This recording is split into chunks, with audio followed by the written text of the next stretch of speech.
impossible. Still I ask myself, are we in our game? It's not logical, but you contemplate, are we am I?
Good evening, everybody. And oh, what's that? It's the future, and it's teal. Hi, everyone. It's Adam Wylde hanging out, and honestly, I'm always very excited for a Sharks game because you guys know the deep affection we have for the San Jose Sharks organization and their fans who were so beautiful to us and hosted us last year. Actually, about just over a year ago. We just got home like this week a year ago, going to see the Sharks. And back then, even though they were bad, they still beat the Leafs. And the Leafs were first place. They weren't even bad back then. Although if you looked at the numbers, advanced numbers, they were kind of bad. Anyway, hi, everybody. And very excited to be here. And I'm wearing my Will Smith jersey because they asked me which one I wanted. And Jesse said Celebrini. And I probably should have said Celebrini. But I was like, no, I'm going to be a hipster, and I'm going to say Will Smith. Anyway, listen, I'm thrilled to be here with you.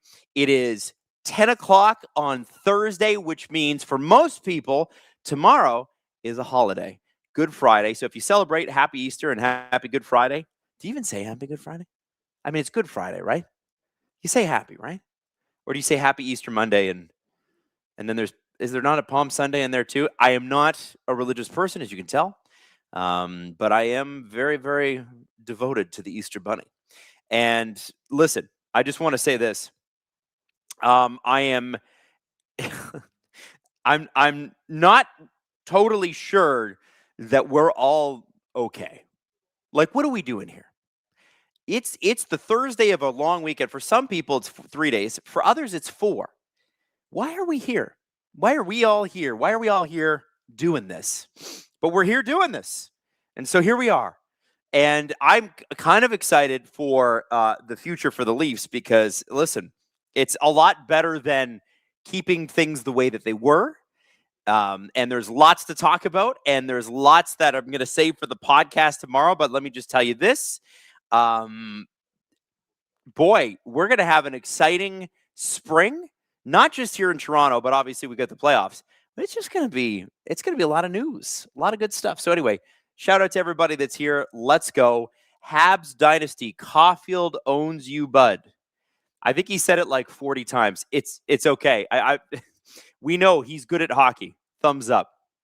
And it's nice to see a Montreal Canadian getting close to 50 goals for once because honestly, they were the ones that invented that in a season and basically forgot how to do it. So I'm thrilled for you. Good for you. And no empty netters too. That's kind of a cool stat. You got to be honest. It's good if you're Cole Caulfield. Lego says it's 3:06 a.m. here in the UK. Why am I still awake? Why didn't you go to sleep first and then wake up early? Are you crazy? Now I can't stay. I can't stay in this jersey forever, and it's not because I'm a Leafs fan. It's because I'm getting too hot. And I also wanted to show you this mug that we love so much, the Brad mug. This mug is now out of date. This mug's out of date now. I'm sad. So we'll probably need a new mug, but I don't. Should we have a Keith mug? Like, what do we do now? I'm gonna have to talk to the boys about it. Anyway, tonight the Leafs take on the Sharks.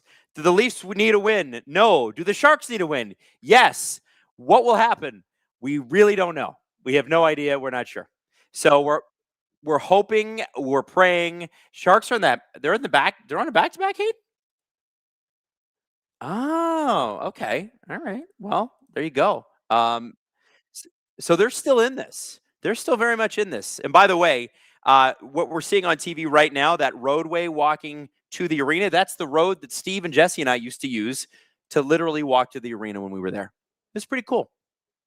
Pretty cool. Now, coming up, we've got our little bit of I'm sorry, I'm not used to being up this late. We got our face-off happening.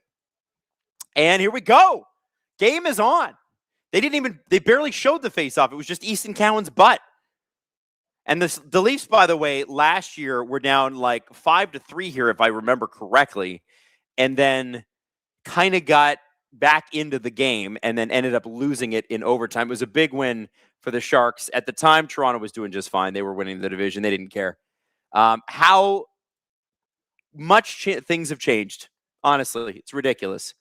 I'm still sort of flabbergasted. And after that press conference on Monday, I kind of feel like, or Tuesday, I feel like it might be worse than I thought. Is that fair? The depths of how bad things got might be worse than I thought. The stories I'm hearing behind the scenes and stuff, ooh, they're going to have to change a lot real quickly here. But okay, now here we go. I got some super chats to get to. I know that. This is a far less contentious stream than Monday night versus the Anaheim Ducks or Tuesday night or whenever the heck that was. I think there was a lot of anger in that chat, but we're okay now. We're okay. Crash Test Fetus with the hilarious choo because we didn't see the train coming. Francois Labella's in here. Leafs got to win. Otherwise, Sharks take LA out of the current playoff spot. You know what? That doesn't bother me. Fighting for love. Bat flips and birdie putts, no matter how many times you hear it, this song slaps. So listen, I'm so glad that you guys are loving Fighting for Love. Chloe, Adam, how about them Habs? 7 wins in a row. It's incredible. It's incredible, and it's deserved. Man, I remember how far they fell off after they went to the Stanley Cup final. And like just the very next season, they were awful. They were so bad. And it's kind of crazy now. It's taken them a while, but methodically, beautifully they have rebuilt this team, and they're going to be such a huge problem for a really long time. Makes me sad. Makes me sad. Let's Play LMG says, would Smelly Belly Pelly be too rude a nickname? Yeah, I think it's a little rude. At least he says he wants to go with analytics, right? Meme Empress 6'2" bolts. Well, good for them. Does that mean because Buffalo lost tonight? Does that mean that is Tampa close to being first in the division again? Are they? They are first in the division. They have the tiebreak with Buffalo. Uh-oh. Dramatic. By the way, Detroit won. Oh, it hit a post. Here we go. Sharks come right in. This is a good opportunity for me to whip off this Sharks jersey because I am absolutely boiling. Okay, so right now, Tampa Bay head of Buffalo, it looks like. Hang on. I'm going to take this off. Woo! Woo! She's hot. It's humid in Toronto right now. We're getting a huge thunderstorm overnight. It's supposed to be something like 5 centimeters of rain or something. It's crazy. They do snow in centimeters, but then they do rain in millimeters, and I don't understand it. Max Domi with the face-off. So as of right now, the Tampa Bay Lightning and the Buffalo Sabres are tied at 100 points, but the Lightning have played one last game. Montreal also won tonight, as we know, 7-game winning streak. They still don't have anywhere close to the amount of regulation wins that Tampa Bay and Buffalo do, 38 for both of Tampa and Buffalo and 32 for Montreal. But hey, they're in there. They're in there. How's Detroit? Detroit is, well, they won tonight. And show the graphic. Show the graphic, Hayden. I will move over. Here we go. There it is. Yeah, so the Detroit Red Wings, terrible in March. Terrible, but they won tonight. So that's a good start to April for them, and they officially are back in the playoff picture with Ottawa. Ottawa owns the tiebreak, but the Senators also won tonight, 75 games, 88 points for both teams, and the Columbus Blue Jackets are right in there. They have 88 points, but they've played 76 games, and watch out, the Philadelphia Flyers might actually do this. 75 games, 86 points. It's going to be a race to the finish, and it's going to be fun. Now, the San Jose Sharks, just so you guys know, are 1 point behind the LA Kings. If they win tonight, the LA Kings are out right now, and then the Sharks will be back in, so you expect the Sharks to be big. Now, the Sharks, kind of like the Oilers, they do not win if, what's his name? You know, the MVP guy. Oh, yeah, Macklin Celebrini. If he doesn't score, they usually don't win. So we'll see if Celebrini can do that. What's that, Hayden? 4 points last night, and the Sharks had 4 goals. It's almost like William Nylander versus the Ducks. He had 4 points. The Leafs had 4 goals. I mean, the Leafs are super not good. But William Nylander continues to be good.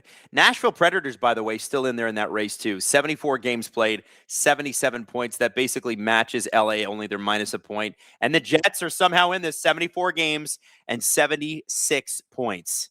So... oh, the Kings play at 10:30 tonight. Oh, all right. Let's do a little score. Oh, what a goal. Oh, my God. Was that Ty Dellandrea? That handcuffed Anthony Stolarz, and Anthony did not have the greatest start against the Ducks, and that is not – yeah, that's Ty no, that's not Ty Dellandrea. Holy moly. What happened to Stolarz there? That's one of those where you need to save, man. Wow. Whoa, it just kind of handcuffs him. Who is that? Damn, what a goal. That's Zach. I always struggle with his name. Zach Ostapuk. By the way, he is the 4th line center for the San Jose Sharks. And Anthony Stolarz, I'm not sure what he's doing on that, but the Sharks, it says on screen, are 21-9-3 when they score first. And that is an ugly goal for the Leafs to allow. But it's perfect for San Jose. Perfect. Damn. Bat flips and birdie putts. You mean to tell me Keith's wonderful words didn't instill confidence in you and give you the warm and fuzzies? Me either. Francois LaBelle dropped 5 SDPN memberships. I missed that. And Caulfield, 49 goals. Suzuki, 94 points. Boston lost in regulation. Can't get any better in the season. Go Habs, go choo-choo. Meme Empress almost forgot that Sorelli got a hattie. That's great. All happy for everybody. Zach Ostapchuk has 6 points in 51 games this season, and one of them happened to be against Toronto tonight. Yuck. Holy moly. Well, hey, there you go. Tank Nation is back, says the OG Snarf. And that's right. Snarf, the OG Snarf. Got to know where that name came from. And Robert's telling us in the chat it actually rides up Benoit's stick. That's not on Stoller's fully. You know what, Robert, with your details? Oh, there's a good save. I think Stoller's was still down too early. Just saying. I don't believe Ryan Reeves is in the lineup tonight, unless I'm completely mistaken. He's injured. Okay. I was looking for him to be there. There's my guy, Will Smith, to some guy named Celebrini with the shot. Showing the rebounds here. You know, it's weird, too. Will Smith wears number 2. That's usually a defenseman's number. There's just some numbers that feel like defenseman numbers, but he's like, no, I'm number 2, and I will wear that as a forward. You know what I'm saying? Is who? Is Will Smith a future Olympian? I don't know. He hasn't broken out the way that I was hoping that he might. He's been good, but I want him to be superstar good. And Will Smith hockey. Let's look at his stats so far. There we go. Will Smith stats. Yeah, 54 points in 60 games. He's good, but if you're talking about guy making Team USA good, you got to be like 90 points. You got to be JT Miller. Stop it, Hayden. Yeah, maybe not. I think Will Smith needs to be in the 90-point range before they're putting him in there. Poo Poo PP69, which is the name, one of the names of all time. Preds need Sharks to lose. Please, Leafs, please. Western wild card is 5 teams within 3 points. You know what? It's hard for me to cheer for the Sharks to lose. I can't lie. I can't lie.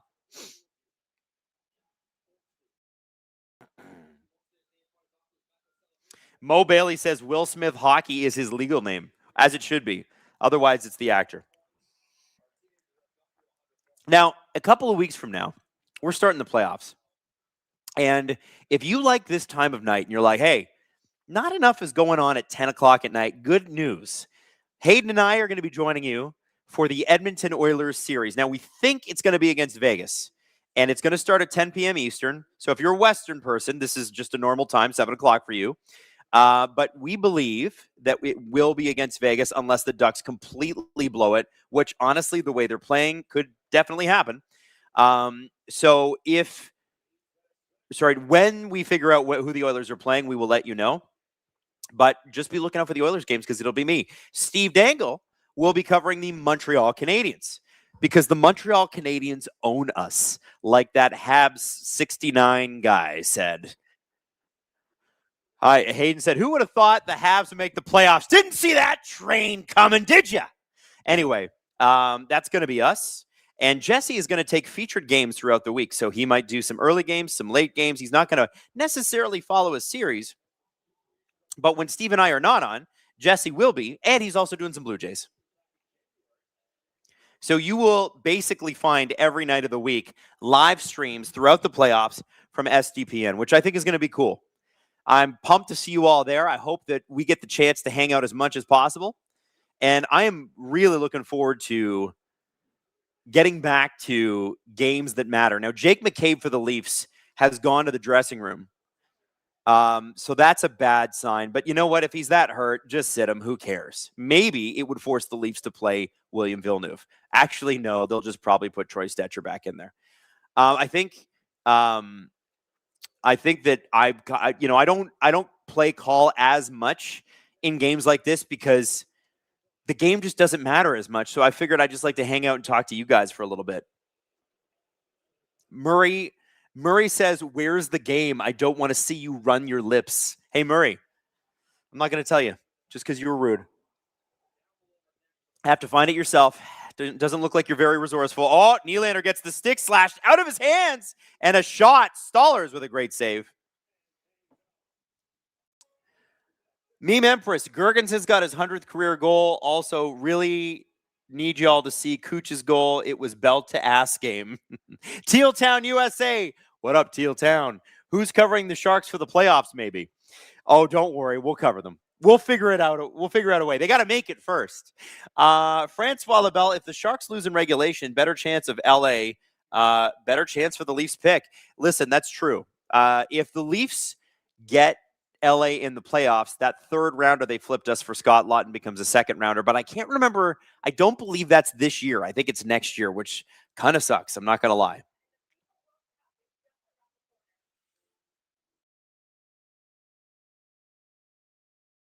Maple Dogs 82. If the Sharks make the playoffs, will Steve do it as a Sharks truther? I think he's just going to do the Canadians for now. But we will be, I'm sure Jesse will do the Sharks. He'll do some Sharks truther games. The Meister says, no one cares about the Oilers. We want Ducks fans, Adam. Well, you know that I've been pro Ducks all year. I've been leading the pro Ducks lobby. Even after Radko Gudas did what he did, I'm still pro Ducks. So, and I also have to say, I kind of respected Radko Gudas for taking his lumps. It's over now. We leave it in the past. Done. Oh, Flames up 1-0. Tyson says, no, Adam. Philip Myers needs to get minutes over Villeneuve. Oh, no, don't worry, Tyson. If McCabe is out, Villeneuve will not come up. It'll be Myers-Stetcher. And Simon Benoit will move into the second pairing. That's what we need. That's what we need. Hayden says they'll play Matt Benning before they play Villeneuve. I'm surprised they never gave Matt Benning a shot. Like, you could have tried, but they just never did. Okay, so games going on right now. We got the Jets and Sharks, 3-0 Stars. Jets and Sharks. Jets and Stars. Sharks or Stars up 3-0. Sharks up 1-0. Canucks and Wylde. And that game is actually winding up, but the Wylde are up 4-2, as you would expect. Blackhawks and Oilers they're in the second period. Oh, look at that. Flames up 1-0 on the Golden Knights, as we mentioned. And the Seattle Kraken, actually a really important game. The Mammoth and Kraken playing each other tonight. Kraken already up 1-0. Jordan Eberle from Larson and McCann. Surprised not to see a Bobby McMahon in there. The Extra Shift podcast, as a Sharks fan here in Australia, good to actually get to watch a stream with you. Let's go Sharks. Hey, let's go. How did you find the San Jose Sharks? Is it because you have so many Sharks surrounding Australia that you thought that's the team I can relate to the most? I would love to know how you became a Sharks fan. Non-vital component. Past few days have been rough as a CBJ fan, man. Listen, they're still in it. They're still in it. They're in it. Hayden says that the Rick Bowness magic is wearing off. Listen, everybody's allowed to have a bit of a weak week. It's just the Columbus Blue Jackets dug themselves such a big hole early on. By the way, Sharks outshooting the Leafs 7-3. Leafs continue to concede the blue line. One of the things I've been looking for is, like, can Toronto at least interrupt any sort of flow of play as teams gain the zone? And they just cannot. They're going to have to rebuild a good chunk of this defense going into next year. Like, I think Tanev, McCabe, Oliver Ekman-Larsson are back. I would be shocked if anybody else is. Maybe Benny, but maybe he's in a 6-7 role. You know what I'm saying? Man, I'm watching the Sharks right now, and I'm thinking, man, it would be so exciting to be the young, exciting, cool team, not the old, slow, bad team. But we did have 9 good years. Oh, and it looks like the Sharks are going to get a penalty. I think that's a high stick on Nick Robertson from Dickinson. We'll see, though. Oliver Ekman-Larsson with a shot. That goes off a skate, and that was Macklin Celebrini's skate. Domi out front. Nobody to get that. Benny gets it in. Will Smith touches it up. Oh, I was wrong. It was a high sticking. It was, a high stick with the puck, not a high stick on Robertson. I thought he flipped his head back. Robertson with the puck now against the Booster Juice sign. Shot. Big save. Nedeljkovic with a big kick save and a beauty. Bat flips and birdie putts This is really hard for me to say as a Leaf fans, but I'll be hitching a ride on the Habs bandwagon for my playoff team to get behind. What have I become? Oh my goodness. Are any Habs fans in the chat? Francois LaBelle, I know you're here. Any Habs fans in the chat to check this out? No way. A Leafs fan cheering for the Habs. That's the effect they've had. That's the effect they've had. I mean, any team, you could have picked any team. You could have picked the Sharks. But you're like, you know what? No, it's going to be the Habs. Myers to Riley to Lawrence. Extra Shift says, I found the Sharks thanks to the Atari Lynx hockey. Then Jumbo sealed the deal. I don't even know what Atari Lynx is. Thomas Cherry, 91. If the Sharks do indeed make the playoffs, they most likely play the Avs. Do you think the Sharks make it a series? You know what? I would say Hayden says you're done in 4. I think best case scenario is you expect to go down like the way the Habs did against Washington last year. Their first year in the playoffs, they win a game maybe, but ultimately I would expect the Avs to dominate that series, and I don't think that surprises anybody. Hayden thinks the Sharks would be lucky to score. You could quote him on that. What else we got here? Jay Halleck just wanted to say thanks for taking a deeper dive into my Preds GM a few podcasts ago. No problem. There were some names that emerged today, and I forget what they are, but I'm prepping that for the podcast tomorrow. We're recording tomorrow on Good Friday, so you guys will get a podcast. So if you're stuck with your family and you're like, oh, just need to get some hockey, don't worry. SDP coming out tomorrow. Dom says, Adam, it would be Sharks in 7. Colt says, Hayden, put your money where your mouth is. Hayden, you should get on to BetMGM. Put some money on that series, Hayden. Oh, big shot from the Leafs. Kicked away by Nedeljkovic. Nedeljkovic is a great story too, eh? Like coming into San Jose, I mean, he did not have a great couple of years in Detroit and Pittsburgh. He had that great year in Carolina to kick it off. And then this year in San Jose, not so bad. I mean, obviously Askarov is the future, but you got to be happy. Joshua with the shot gets it out front. Domi out of midair. And that puck is coming out. And there's Michael Misa, who looks great, by the way. He's really come on. Next season, I feel like Misa's going to be like a Celebrini. Like you could, not necessarily to the same level, but you know how Celebrini's really broken out in his second year last year? He was good, had some injuries, whatever. This year, he's amazing. I think Misa could be that guy. Dan Patrick, Nylander needs to go. Too lazy for this team. Get out. Dan. You know he had 4 points on Monday. 4 points on Monday. Yeah, listen, I'll grant you there are shifts he takes off, but boy, difficult to replace a guy like that. Francois LaBelle, go Habs, go. Canada's real team, choo-choo. Woo! Producer Drew says Avs in 4. I didn't know Producer Drew was, I guess, yeah, it kind of makes sense that he would be up this late. He's a late guy. And also, he's got to do Steve's LFR tomorrow morning at like 2 a.m. Bat flips and birdie putts. Before the rest of the chat comes from me, the other side of my family are Habs diehards.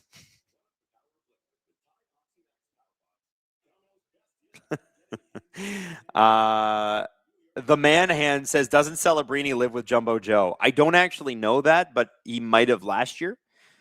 Joe's got like 4 kids too. That must be a loud house. It'd be fun. Robert said he lives in their guest house or something. Can you imagine how big Jumbo Joe's guest house is? Like this guy made like $8-9 million a year for how many years?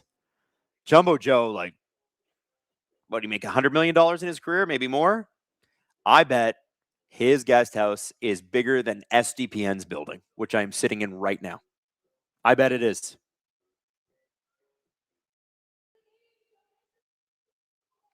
Hayden says, do you want to know Jumbo Joe's career earnings? Hell yeah, I do. Let's go.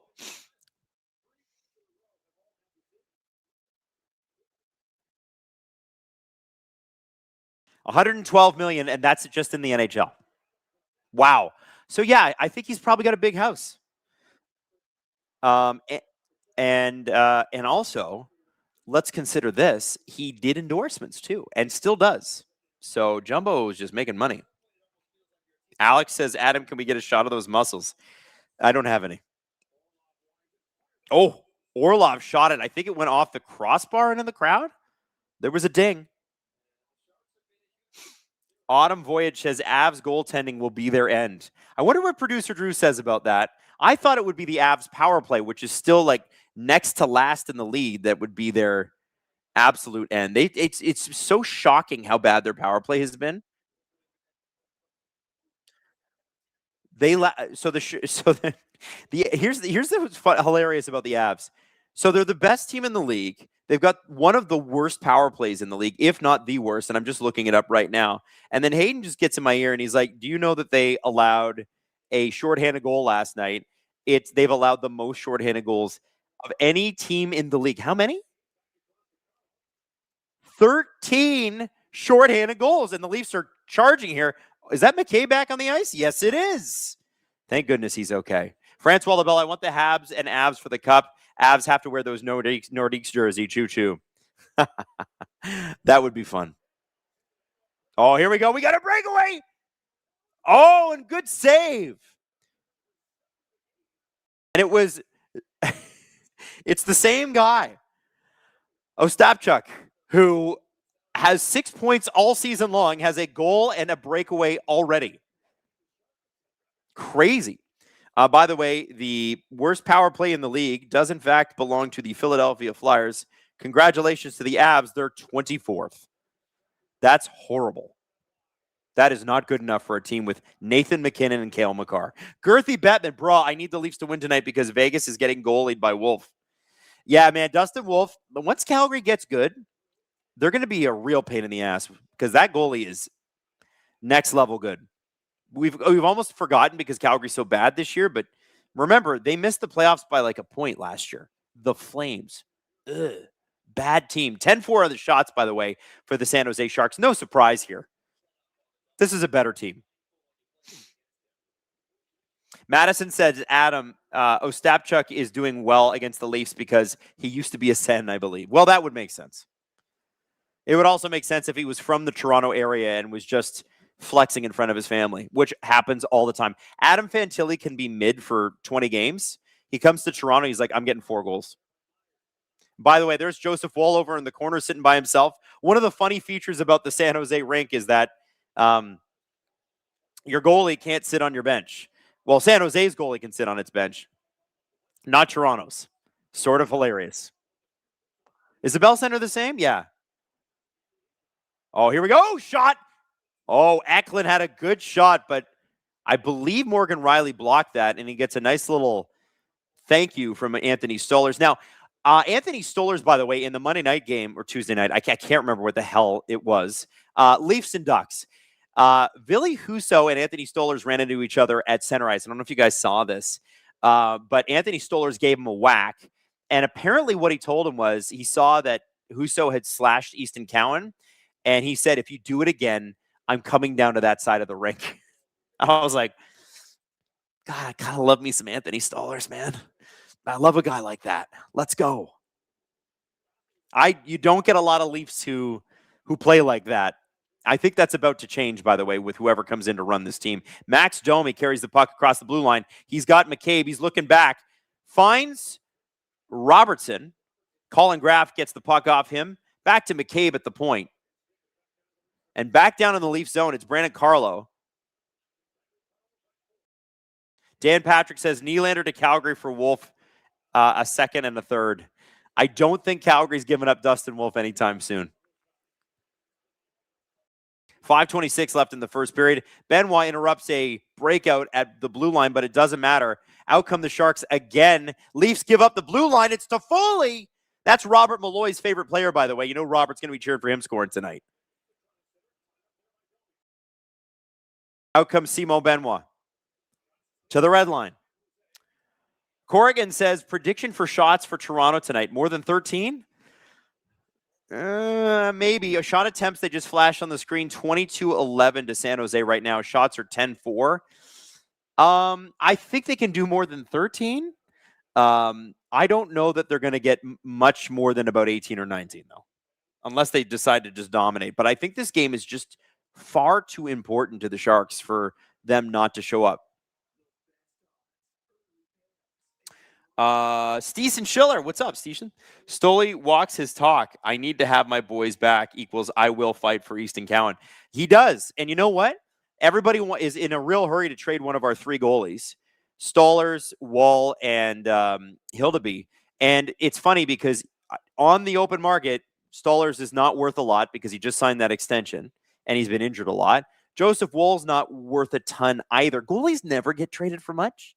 So when you see people out there going, why don't they just trade one of these goalies for a first round pick? It like, I name the last time that happened. It just doesn't happen. You get a John Gibson for a third or a second or whatever that trade was. But you know what I mean? It's not a huge deal. Maybe Askarov. Hayden says only time big goalies move is when they're being moved for other goalies, or they're Bobrovsky and they're a free agent. And so anyway, long story short, I think the Leafs got to do next year, you got to carry 3 goalies because Stollers and Woll are both made of glass. Like, just call it what it is. They're injury-prone players. They're great when they're healthy, but when they're not healthy, they're not playing. And you need Hildeby for that. And what I would do over the next season is evaluate who's the best one of the 3 of them. That's your starter, and you trade one of the other ones. But I just want to see from Hildeby too, because he had a bad year last year. I want to see that this good year that he's having continues into next year. Goaltending is a very weird position. It's good to be deep. And also you got Akhtiamov waiting in the wings down with the Marlies. Hopefully he's there. Extra Shift Podcast. You'll get the shots. We're fun. We're attacking, but we can't defend. That's why Askey and Ned have been vital in this shot by the Leafs there. 3:33 left in the first period. Yeah, listen, it's just not a very deep defensive crew. I was really surprised, by the way. Sharks fans, you can tell me a little bit about this. Former Leaf Timothy Liljegren on an already pretty thin Sharks defense being traded. I'm not surprised it was Washington because obviously Carberry's there. Oh, here we go. Ben Wylde, friend, shot and a great save by Nedeljkovic. Great setup by John Tavares. Nedeljkovic has to make his toughest save of the night, but I don't think Benoit got all of it either. Colt 289 says Bruins got a first in Korpisalo and Kastelik for Allmark. True, but Allmark had literally just won the Vezina. And Kastelik rocks, by the way. Korpisalo. But Kastelik. Yeah, you have to do, and Hayden said, you got to do goalie for goalie. Also, I think they did the Korpisalo thing because the salary needed to even out. But I think that, again, that was 2 years ago, that trade, right? You got to remember, it just does not happen very much. Yeah, everybody's saying Liljegren was terrible. Sandin and Liljegren back together. I don't think Timothy Liljegren ever really panned out to be what we thought he could be in Toronto, certainly. You know, he was a 17th overall pick. You think maybe that's the future of the defense. He was supposed to be a top 5 pick going into that draft. He falls to 17. The Leafs are like, hey, might as well take a chance.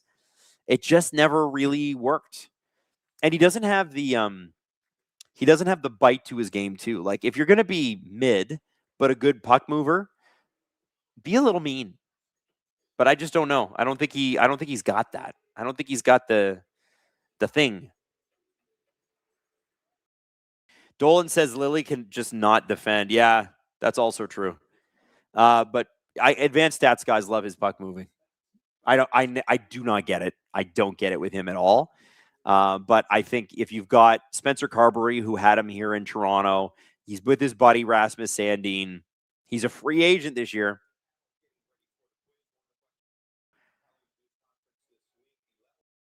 James says, Adam, 18 shots is way too much for the Leafs. Okay. All right. You think so? I think they've got enough to get 18. Hayden, you think they get to 18, right? Yeah. Leafs. For sure. He says it for sure. Hey, by the way, there's Brandon Pridham, new, basically interim general manager, along with Ryan Hardy, one of Brad Treliving's guys. Trust My White Van. What a name. Jeez. Welcome to SDP VIP. You know, we do VIP episodes every single week here on Steve Dangle Podcast Network. Basically, you're going to get some extra content, my friend. Now, you can upgrade and be the SDP VIP ad-free member who gets early access to the shows, because every single day that we release a show, we release it early for our VIP members, and there's already thousands of them, which is pretty cool. I think it's like there's at least, I think it's a lot. There's a lot of people. So you can join our community there, comment on the videos. Like, it's a really great community. Or if you prefer to just listen, you can do it on Spotify or Apple too. SDP VIP ad free gives you that extra little bit where you don't actually have to have ads, which is kind of cool. So check that out if you're looking to it. Ian Ball says Pridham already looks stressed. I mean, wouldn't you be? The Extra Shift Podcast. Welcome to SDP VIP. Let's go. Let's go. Let's go.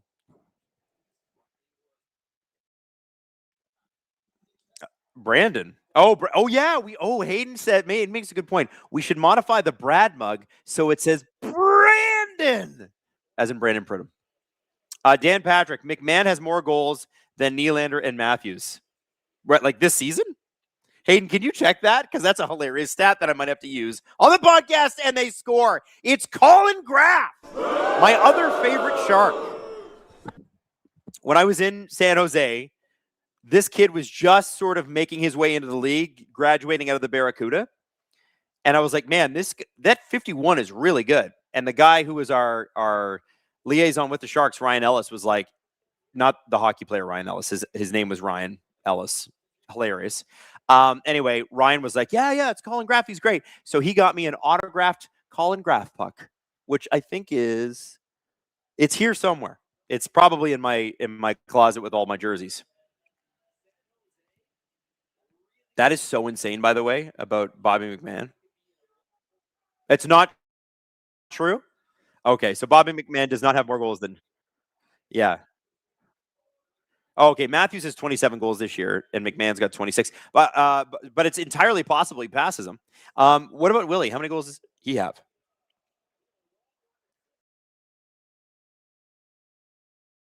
Aiden's pulling that up right now. Bo Grew. Okay, so McMahon is tied with Willie.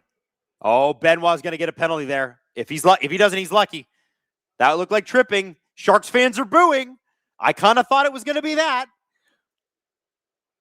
Anyway, Colin Graff, that was a hell of a rip. And listen, I'm very proud of myself, because I was like, that 51 is good. And they're like, oh yeah, that's new guy, Colin Graff, just graduated from the CUDA. And I was like, oh shit, talent scout Adam Wylde here. I could make tens of dollars being a scout. They don't pay them well. I could make maybe even 20s of dollars. Congratulations to the Minnesota Wild. They won their game, and they have clinched a playoff spot. Producer Hayden is, I'm sure, happy, but I don't think surprised. But everybody say congratulations, Producer Hayden, in the chat. I think it's worth saying. Francois Labelle, Pelly should have fired Berube. The new GM might hold on to Berube and have an extra bullet if he gets the seat too hot. No, I don't think so. I don't think Berube is sticking around. All the numbers, if the Leafs are going to be data-driven, which is what Pelly said he wanted them to be, there is no data, zero data that supports Berube sticking around. So don't worry. Although Francois Labelle, I'm sure you would love for him to stick around. I'm sure you would love it. Now, I am just having some internet issues, but are you good, Hayden? You still got me? Okay. Okay, I might be dropping frames just a little bit, just a heads up to everybody. Our internet we got a little bit of the rainstorms coming in. There we go. We're good. Adam, when is Vinny Borghini and Michael Hagee playing? I can't even remember how Pelly said it. Listen, he's the president of the franchise. I don't think he's like the biggest hockey fan. I think he's more of a football guy. He was shooting from the hip. Hayden said he's a shorts guy. Yes, he is. Rich says Pelly saying getting rid of Berube would need approval didn't worry you. No. What Keith Pelly said about Berube was that the new general manager would have the ability to fire Berube. And yes, that would go all the way up to ownership. But that's for positions like that, it always does. And nobody is accepting, Morgan Riley with a shot. Nobody is accepting a GM position in Toronto or a president position in Toronto without the ability to bring their own coach in. Not after a season like this. Like, you would basically, Calle Yarncroke and Ostapchuk, and then Barclay Goudreau's in there? Calle Yarncroke. Okay. Sharks are up 2-0. Period over. Yeah, I'm not worried about that at all. I think there's no chance Berube's back. And yeah, all those decisions, like anytime a major player or a coach or a general manager needs to be fired, that goes all the way up to ownership. And that's just the way it works. That's every team in the NHL. That doesn't surprise me. FV, do you think Doug Armstrong is a good idea? I like Doug Armstrong, and I actually interviewed Doug Armstrong with Alan Walsh. I like him a lot as a person. Think he's a really good guy. He's also from Sarnia, grew up a Leaf fan, but to me, that's the wrong move.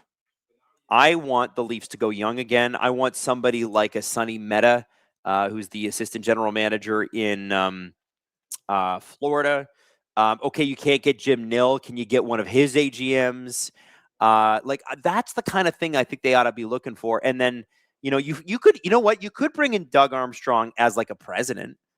I'm just shooting from the hip here. Like, don't hold me to this, but if I was looking for a guy who was just like a old hockey man, then I don't hate it, but the general manager needs to have the ability to make the moves that they need to make. It can't be what it was with Dubas and Shanny, where some of Dubas's best moves were nixed by Shanny. And so that's what I think. That's what I think.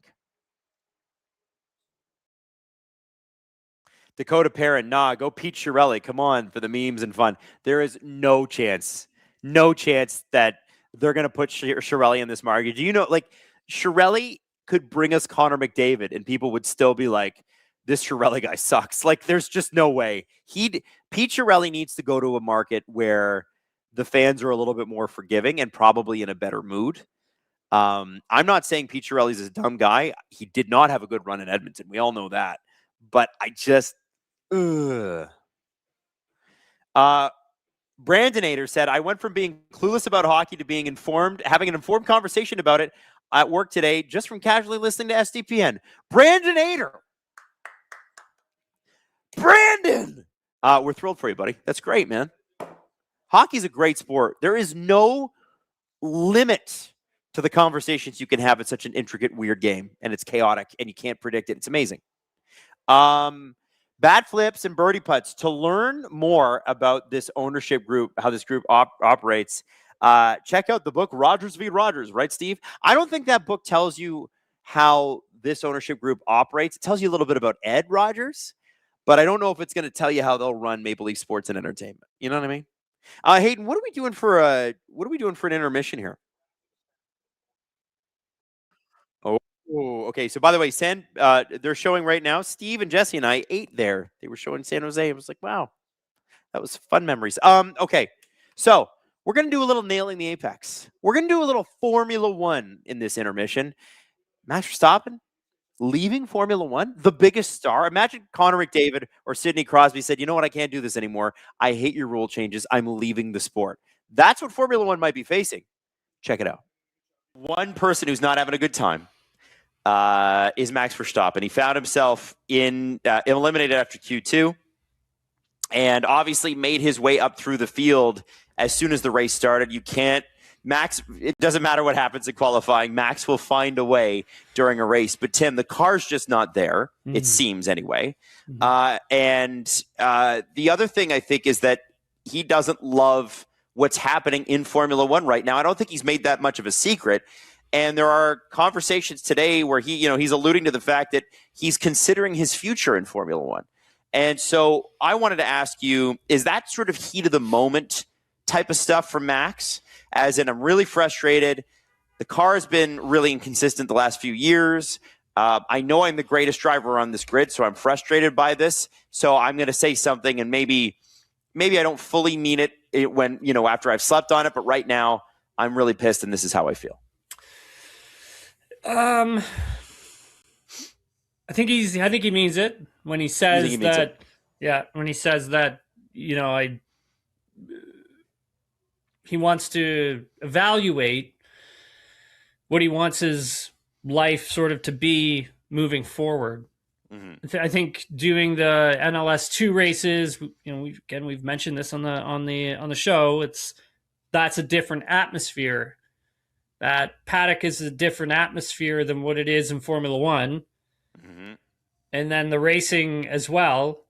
He's not happy. He's not happy with it. And he's not the only driver. There are a lot of these drivers that are not happy with it either. There's a lot of team principals or team bosses that are not happy with it. There's a lot of people behind the scenes. So there are some things that definitely need to change. I think for Max, he cares about the sport.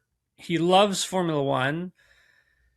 And he just doesn't love it right now. Not because of the team's not doing well. It's the fact that he doesn't love the regulation, how the car needs to be driven. Mm-hmm. Whereas that DNA of the sport, so to speak. And I think that's what's really bothering him a lot. I believe he's going to be meeting with Stefano at some point, I think over the next week or week and a bit. Mm-hmm. To have some conversations about it. And it would be a huge blow for Formula One if Max were to leave the sport. That would be huge. That's a huge blow. I don't know, Adam, how would you compare that in hockey? Well, I was trying to think about just Max leaving sport on the way in. And Tim, I'm not saying it wouldn't be a blow.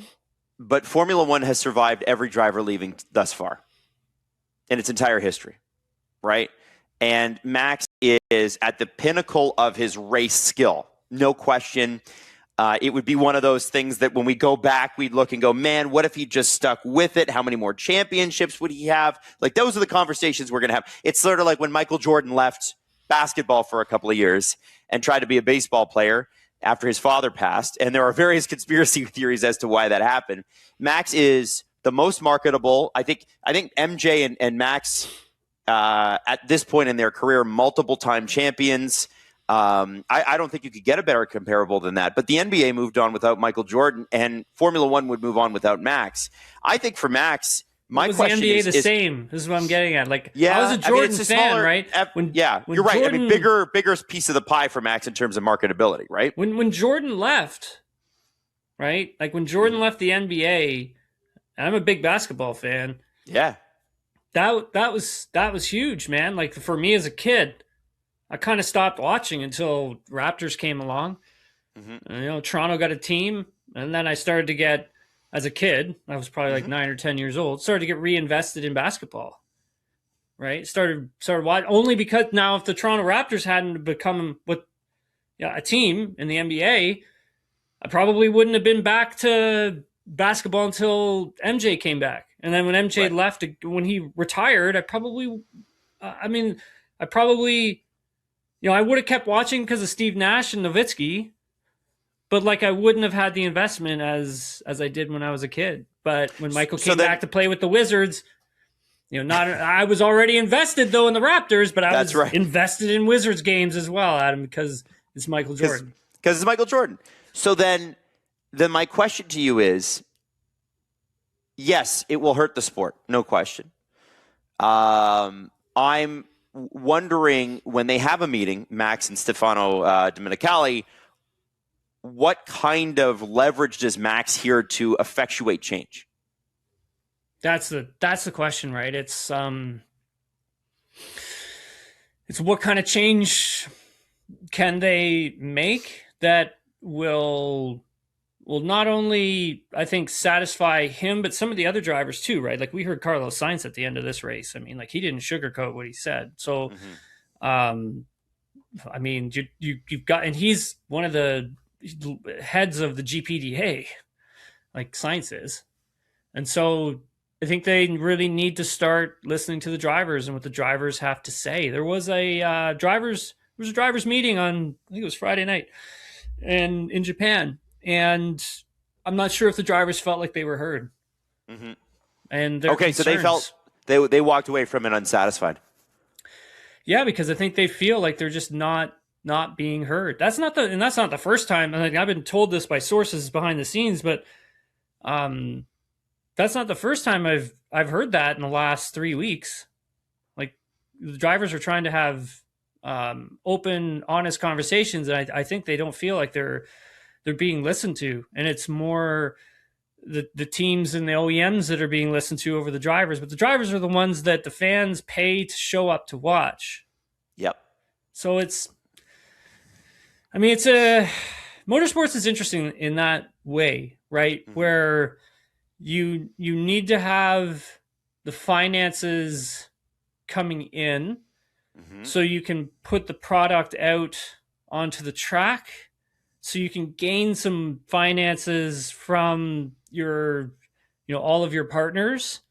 So then you can make the sport as a whole profitable. And it's not like, it's a really hard thing to do, because you're spending so much on cars, your engines, your building of the cars, and you're paying your team, which are thousands of people. And so there's a lot of moving parts to all of motorsport. I mean, there is for a lot of sports, Adam, but I don't know. It's a lot different from a lot of other, big North American sports as well, right? Why do you think F1 is so dug in if the drivers are saying, hey, listen, there's a problem here? Well, I think part of it probably comes down to the OEMs as well, and how the regulation got made and OEMs came into Formula One. And obviously they're important for sure. There's no question about that. I think there has to be a happy medium for both parties, both sides, both the drivers, the teams, and the OEMs, where everyone's sort of happy. Because I think for the OEMs, it's about that road relevance, right? It's like, what we're building here is going to transfer over into our road going cars over here, which isn't the first time like this has ever happened. I mean, there has been so much technology from F1 and from other motorsport divisions that have filtered over into the road car side of things for the consumer. So there is some road relevance there that I think is important. But I think at the same time, Adam, I don't know, like, it feels like we're kind of in this spot where it's like, well, we got synthetic fuels now. Like, we've talked about it. You're right about that. Yeah. Like, and and people may not be super stoked on that, but I mean, what the fuel providers have done, like, it's huge. Like, that's huge. Mm-hmm. I just can't tell you how big a story that is. And unfortunately, we haven't really gotten to talk about it yet. So I'm hoping at some point we will, because it is very fascinating. Well, Tim, we got lots of time coming up. For sure. And maybe that's something we can get someone on and we can dig into it. But I think Adam, I think Adam, when it comes to road relevance in motorsports, I think there needs to be a bigger conversation, and there needs to be a bigger conversation about what you want the DNA of racing to be, because I think, that's where we're at, where it's like you have your DNA of racing, and that, how much do you want that?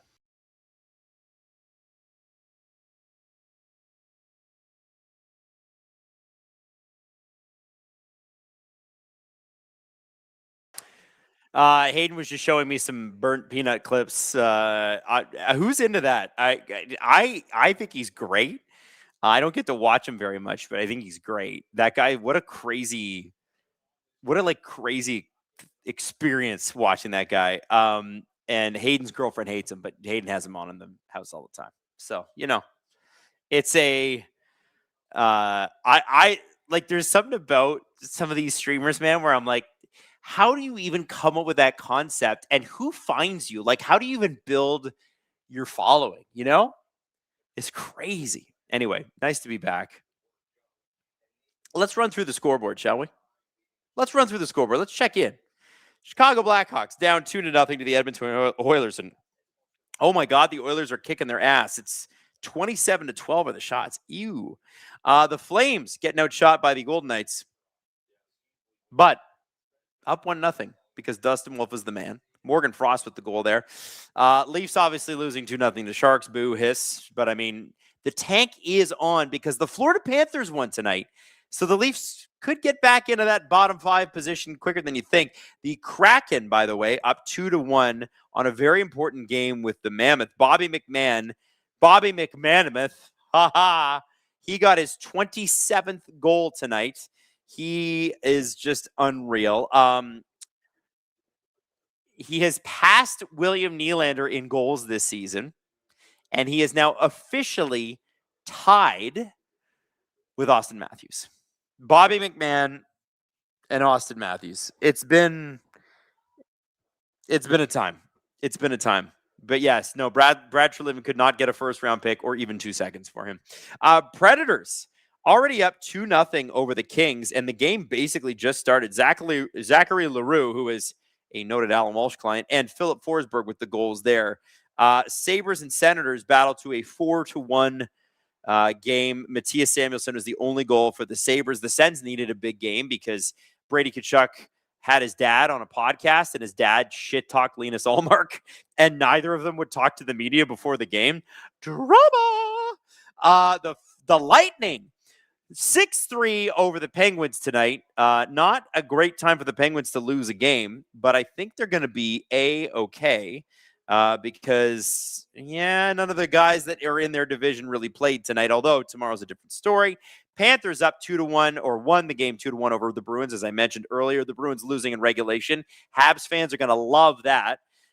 Canadians beat the Rangers 3-2. So I think when you're looking at the standings now, I think it'd be pretty hard for the Canadians to lose the position that they're in. They're definitely not going to get, well, maybe they get home ice advantage. It's possible. They're only 2 points behind the Bruins. They're keeping pace. Maybe they do. Are we going to see a Montreal-Buffalo first round? That could be fun. That could be really fun. Give it a name. Hayden, I would give it I'm so tired. Are you kidding me? Give it a name. I don't know.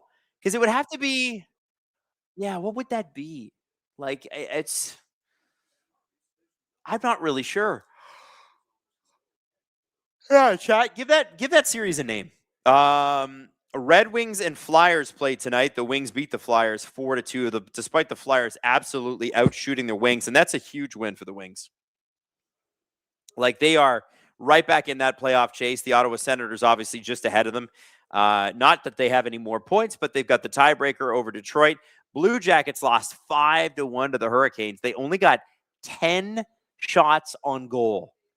That's crazy. That's just a game where you stunk.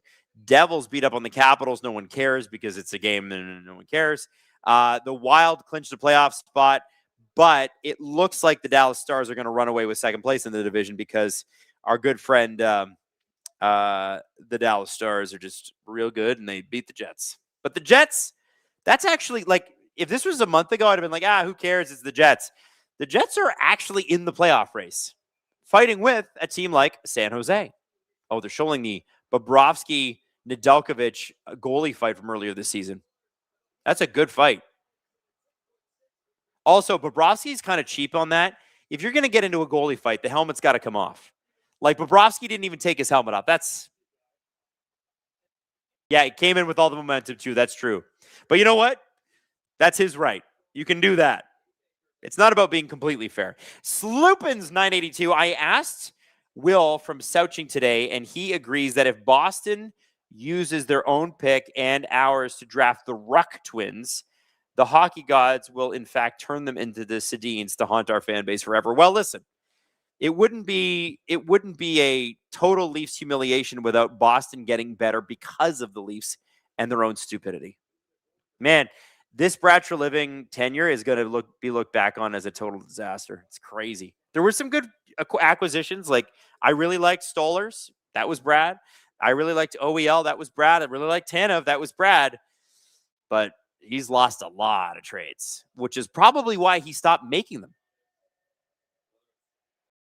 Marquette says, I haven't been able to watch hockey this whole semester, so I appreciate these updates. No problem. 2-0 Sharks over the Leafs, by the way. 19:26 left in the second period. We just got underway. Leafs have only really had a couple of dangerous shots, too. Like, don't even let the shot counter fool you. The Sharks have owned them. And the Sharks are thin on defense. But the Leafs are thin on basically everything except for goaltending right now. They do have good goalies. That's bad TV. Who will be worse, Brad or John Ferguson Jr.? JF, John Ferguson Jr., absolutely the worst. No question, still is the worst. I mean, Brad won a division. The Leafs didn't even do that under Dubas. They never, well, I guess they won the Canadian division, but who the hell counts that? It wasn't the Atlantic, we'll put it that way. Hayden asks, what's the most cursed coach GM combo that the Leafs could do? Keep Berube and hire Chiarelli. That'd be cursed. Shot by Eklund. Oh, and they score. So Eklund, it goes off the boards in a weird way, and I think either Eklund got his own rebound or it was Kiefer Sherwood, but that is a goal that Anthony Stolarz probably friggin' hates. Not been a great game for him. So what happened here? So Eklund's going to shoot. Puck goes way wide. Oh, and it's Sherwood that gets it. Oh, no, it went off. Did it go off Stolarz? So it goes wide. Oh, he banked it off Stolarz. What a... Eklund just shoots it, and he shoots it way wide, goes off the stick and skate, or off the butt of Stolarz. Oh, man. What a bizarre goal. Wow. Damn. I mean, good for Eklund. That's crazy, though. Not great. What's wrong with it? I can't fix the... There's nothing I can do about the mic.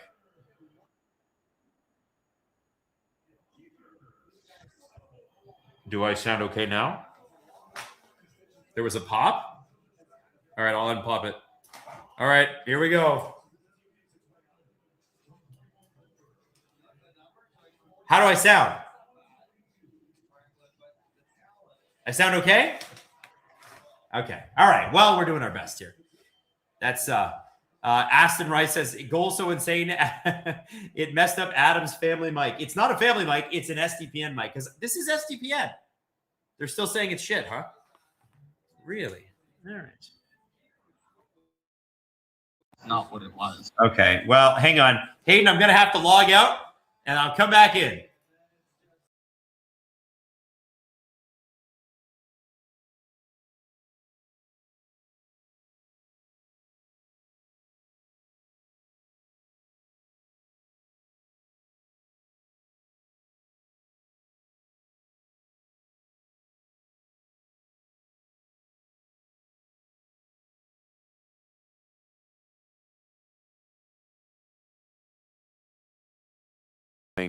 It's hello, everybody. It's very sensitive, this microphone. And I guess I was yelling too loud, but I logged out and I logged back in, and black screen of death be damned. Here we go. Oh my God. It's the worst, honestly. Like, I don't know why we've had so many tech issues lately, but what happens is that the mics are plugged in such a way behind the computer that if you move slightly the wrong way, they'll just unplug, and then the program's like, yeah, I'm not going to recognize that mic anymore. And you're basically talking through the computer screen at that point, which is why I sounded far away. So then I log out, log back in, reset the mic, and it's good. Long short. Hayden said, to be clear, we do have top quality stuff. It's just tech is tech. Well, it's also like, let's be honest, the behind the computer, there's like a thing into a thing into a thing because of Apple being really annoying. I could probably get a dongle or something like that. That won't help. Or that would help. Dan Patrick, Adam, remember who pointed out that McMahon started here for that pod tomorrow? Dan, you know what, Dan? I'm going to make sure I send myself an email. Dan and Bobby McMahon. See, it rhymes. Look at that. Sexy. Shot by Cowan. Wide. McCabe. There's Domi. Leafs getting like very rare offensive zone time. You can already kind of tell where this game's going, right? Because I can. Not very far. 15:42 left. Dakota Joshua with the puck. Domi with the shot. Nedeljkovic is up for that. Batflip says, with this slow dramatic plug-in, I was expecting a Marty McFly amp reaction or Clark plugging in his Christmas lights. I'm sorry to let you down. Jacqueline says, it's a Leaf fan, Mike. It's trying to give up. That's true. Doug Leaf fan, Adam, you missed my super chat. Did I, Doug? Well, you know what? That will not stand. Where are you, Doug? Doug. I don't know where you are, Doug. I'm looking for you. Have you seen the new neck guard on Stallers? No, Doug, I have not. I will check it out on the next thing. Minister UK says, if you're going for a cursed general manager coach combo, could it be Pete Chiarelli and Jim Hiller? Now, Jim Hiller was already an assistant coach here in Toronto, I think in the Babcock era.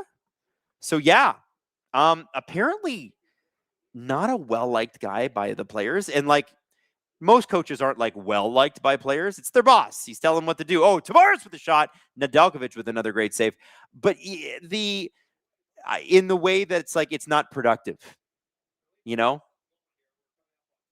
Muck meh says, attaboy, SDPN certified MVP. Not to derail from this amazing game, as Goal Caulfield hit 49, what would you say is the most underrated movie of all time? I will just be honest with you. I'm the wrong guy to ask. I like movies, but I don't love movies in the way that some people love movies. Like you hear me talk about hockey. I love hockey. You hear me talk about Star Wars. I love Star Wars. I want to get into the weeds, but I don't watch enough movies to make that call. Hayden's going to say Drive. I love Drive. Drive's a great movie. The Ryan Reynolds one, where he basically, Ryan Reynolds, Ryan Gosling, where he barely talks. And then the song, real human being and a real hero. What's that? A Place Beyond the Pines. Never heard of it. I am not a big movie guy, and I'll tell you why. Too many movies make you want to feel stuff, and I just kind of want to see stuff blow up. I feel enough in real life, you know? I like TV. I like long TV shows better. Does that make sense? Sometimes I find movies not long enough. I love Lord of the Rings. I love Star Wars. I love that stuff. But, like, I'm talking about, like, you know, deep movies like Moonlight. Do you guys remember Moonlight? Oh, Colin Graff with another opportunity. Kind of had a couple of good chances there, but the puck went through his stick, and the Leafs, I think, are going to ice this puck because they're bad at hockey. Look at that. Bad at hockey on full display.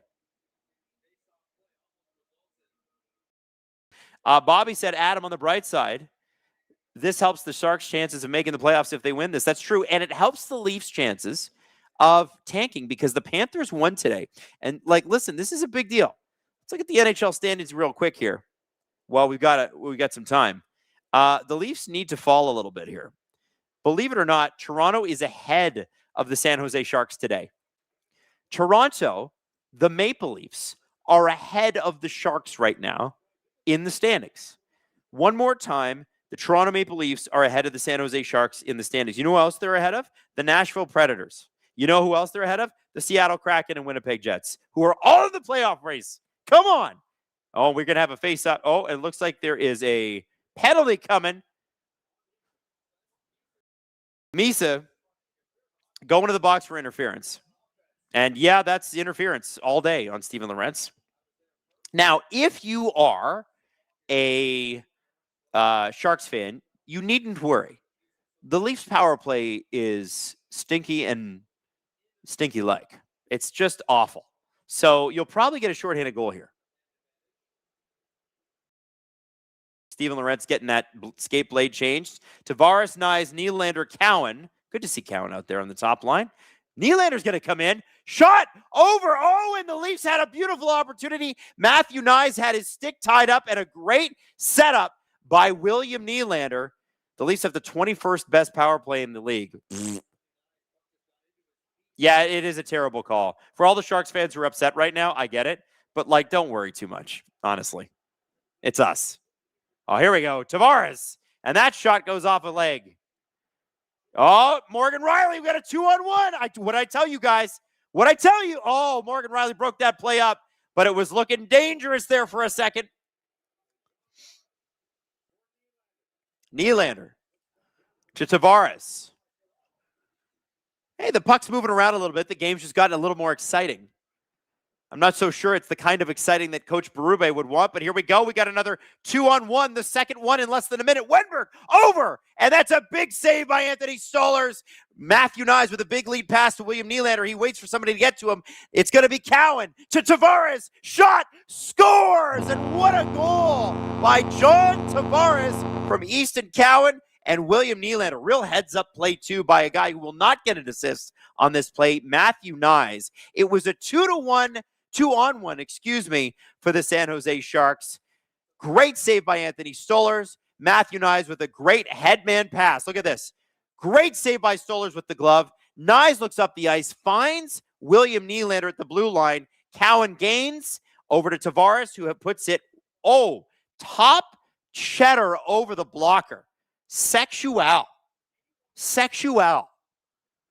Anybody that's been dogging Tavares this season, by the way, you're not watching.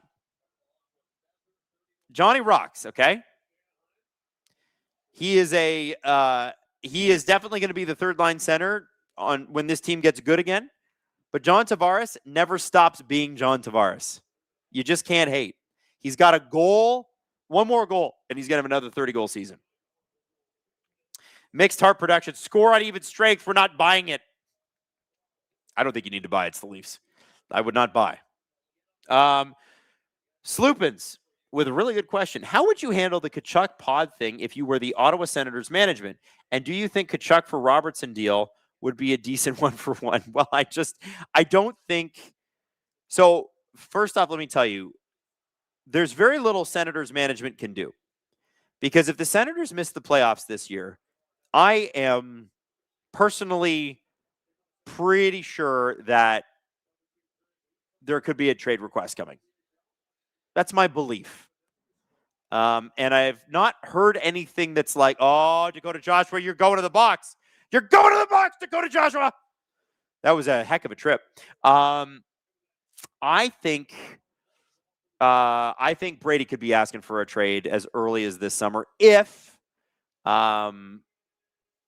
they don't make the playoffs. And I think the reason for it is, I think there is definitely a pro-America, anti-Canada bias in some circles. I don't know. I think COVID had a really negative effect on a lot of American players up here. Matthew Tkachuk was here. Brady Tkachuk was here. We locked down our country a lot longer than the States did because we have public health care, and you got to look after people, and there's capacity issues and all that stuff. And we don't need to get into the politics of it because I really don't care what anyone's opinion on it is anymore. It's over. But I definitely think it had a really negative effect on Americans playing up here. And I also think that the Trump thing is playing into it too. I think there's a lot of Trump hockey fans, hockey players that are Trump fans. And he's obviously been very anti-Canada since he got reelected. And, I think there's a little bit of, follow the leader going on there, right? So, and I also pretty sure Keith Tkachuk, who's their dad, would love to get Brady out of Ottawa just for I think, again, it comes down to ego. That's just my opinion. I don't know this, but it sure feels that way. And Keith saying that on the podcast, Keith Tkachuk knows what he's doing.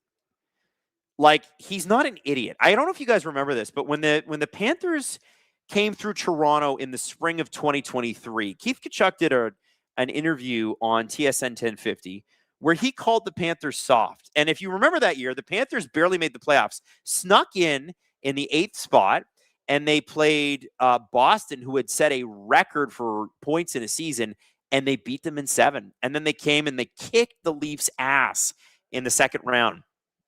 And it went all the way to the finals, lost in the finals, but, we all know what happened after that. Keith Tkachuk called them soft the day that they played here.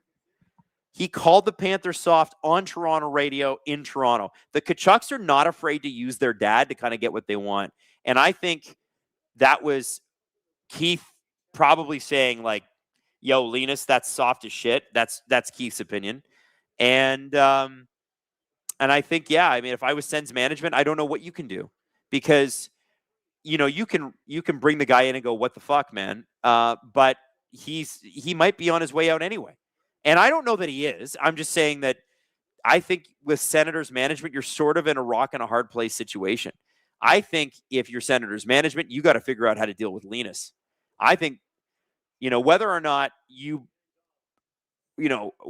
we think whatever we think about why Linus missed a game, the fact is his head coach put him on blast in front of the entire hockey community and said Linus needed a break. If everybody just assumes it's a mental health break, I have a feeling that if it was a mental health break, Travis Green wouldn't have said anything. That's my opinion. And so I think that they're not happy with what happened. And I think that the Senators would do better than dealing with Brady Tkachuk, deal with Linus Ullmark. Are you going to keep that contract? Are you going to buy that contract out? It's a question they're going to have to ask themselves this offseason, unless he has like a stellar playoff. But yeah, also, I would love for the Tkachuk boys to speak for themselves and stop speaking through their dad. But, there's a reason why Linus and Brady would not talk to the media before the game. Let's just put it that way. Sorry, it was a long answer, but it's true. Bat flips and birdie putts. I love the division format. It's so smart. Gary is so smart. He has the best ideas. We're not worthy. The division format sucks ass. It's terrible. Oh, Wenberg almost had a goal there. Stoller somehow got a leg on it. By the way, 36 seconds left on this Dakota Joshua power play. Wenberg across to Will Smith. Will Smith on the half boards. Back to the point. Back to Will Smith. He's going to shoot. No, he passes to Foley. Tried to get it into Celebrini. He was tied up by Philip Myers, and out come the Leafs on a 2-on-1. Shorthanded. It's nice. Over. And a big shot that just goes over the net by Steven Lorentz. You just kind of wish it was anybody else but Steven Lorentz taking that shot. No offense to him, but he's got stone cold hands. Nylander. One shot by the Sharks on that power play. That was a pretty good PK for the Leafs. Pokemon Messiah. On the bright side, the Wylde and Hurricanes, who I both enjoy, clinched today. But you have Steve take you birding this summer. That'd make for a great summer pot. There's no chance I'm going birding. No chance. It's just not for me. I'd be so bored. My brain does not work like that. I find no peace in things like that. I can barely go fishing. Francois Lebel. We need to chat Habs logo for the playoffs. 2x2.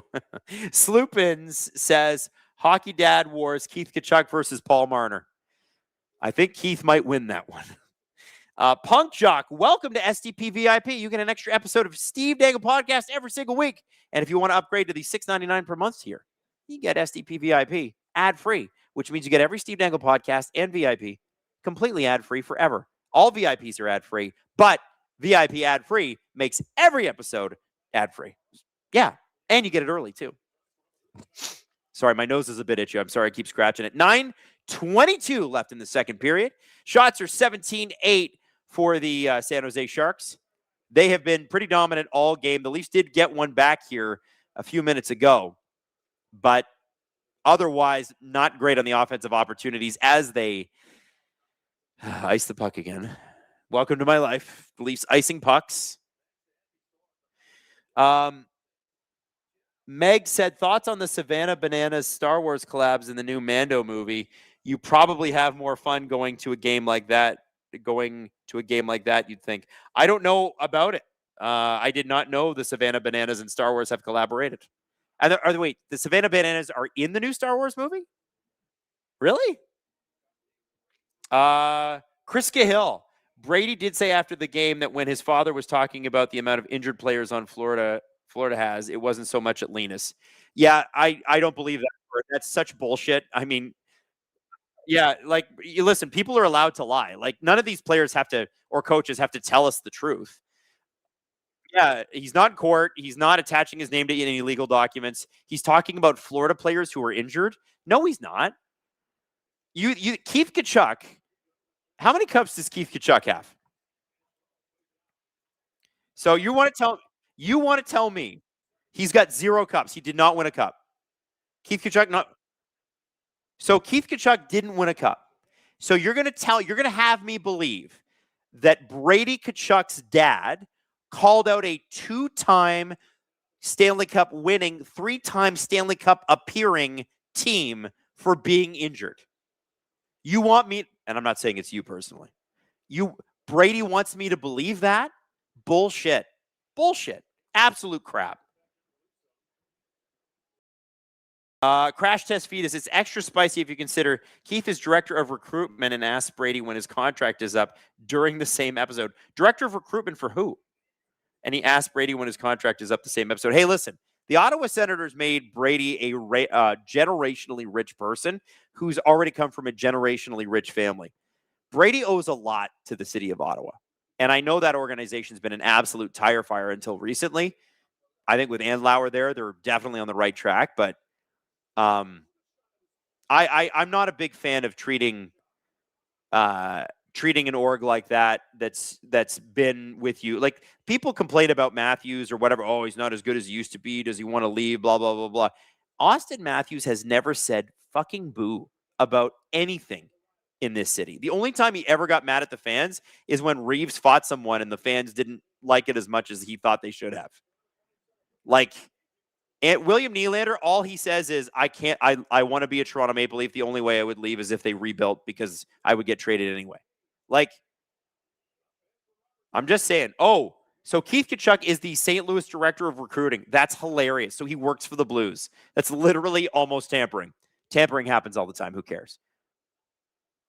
Hayden says that. I don't think that's almost tampering. Hayden's suggesting it is tampering. Even if it is, like, tampering is such a bizarre concept.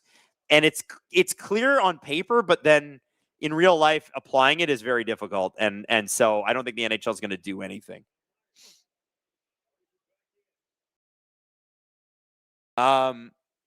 Skipper Bath, Leafs don't have culture problems. It's data issues. Well, I do think they did have a culture problem. If they don't anymore, great. But not standing up for Matthews, that's a culture problem. Oh, Bo Groot, I think he got hit in the face. And that might be a penalty. Wow, Anthony, what a great save on Wenberg there. Wenberg's had a great year, too. He's had a great year. Hayden said, has anybody checked on Ian Mendez? Poor guys. It's been a tough year. Sloopins, not tampering. That's a dinner convo at the Tkachuk's house. Well, I mean, if it's a private conversation, it's one thing, right? But it's a podcast. So it's a public thing. They knew it was coming out. I don't know. I think the city of Ottawa has been pretty spectacular to Brady Tkachuk. I don't think Sens fans could love that guy anymore. They're just begging him to love them back. And I don't feel like a podcast like that is going to go far to reassure them. Certainly wouldn't reassure me. The Zamboni driver says, shout out to Canadian Jeremy Hansen and the 3 Americans on their way to the moon as we watch this game, Canada and USA working together. You see, there's more to life than just trade wars. All right?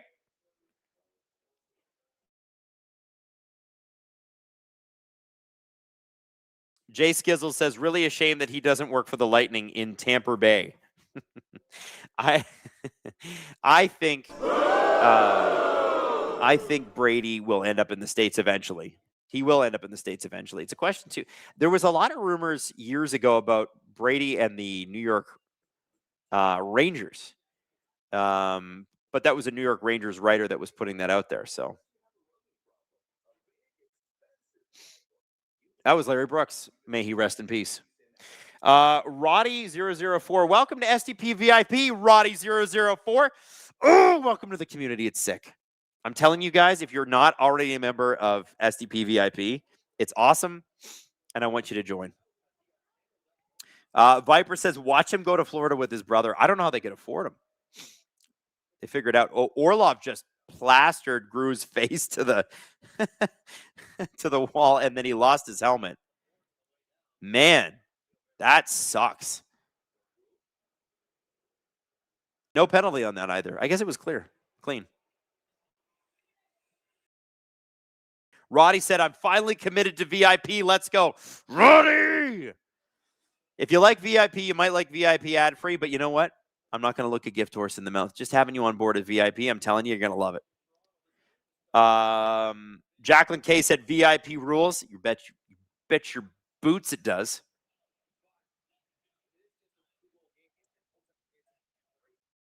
Jesse did post this week's VIP today. It always usually comes out on Friday mornings, but because Steve was in Calgary this week with his CBC series, we did it on Friday, or we did it on Thursday. Jay Skizzles, but thank you. Thank you very much. Jello, it's me, Adam. I'm so sorry, but enjoy that third-round pick. If Lawton likes the weather, he may stick around for a couple milli. He didn't rule out coming back to Toronto, and I hope whoever the next general manager is takes him up on that. I love Scott Lawton so much, and I'm so sad he's gone. I haven't loved a hockey player like that in a long time. I don't know what, there was just something about him you just could not help. Man, that guy rocks. That guy rocks. Hayden said you would take a second-round exit every year if the entire team was just a bunch of Scott Laughtons. You know what? I would. Hey, listen, I've followed the Leafs for years, and there were a bunch of first-round exits. So, Henderson Galbraith said Brady and Little Matty on the same team won't work because, frankly, there aren't enough refs and linesmen to hide behind. Ooh. Oh, we got some Lightning fans in the chat, and they got something to say.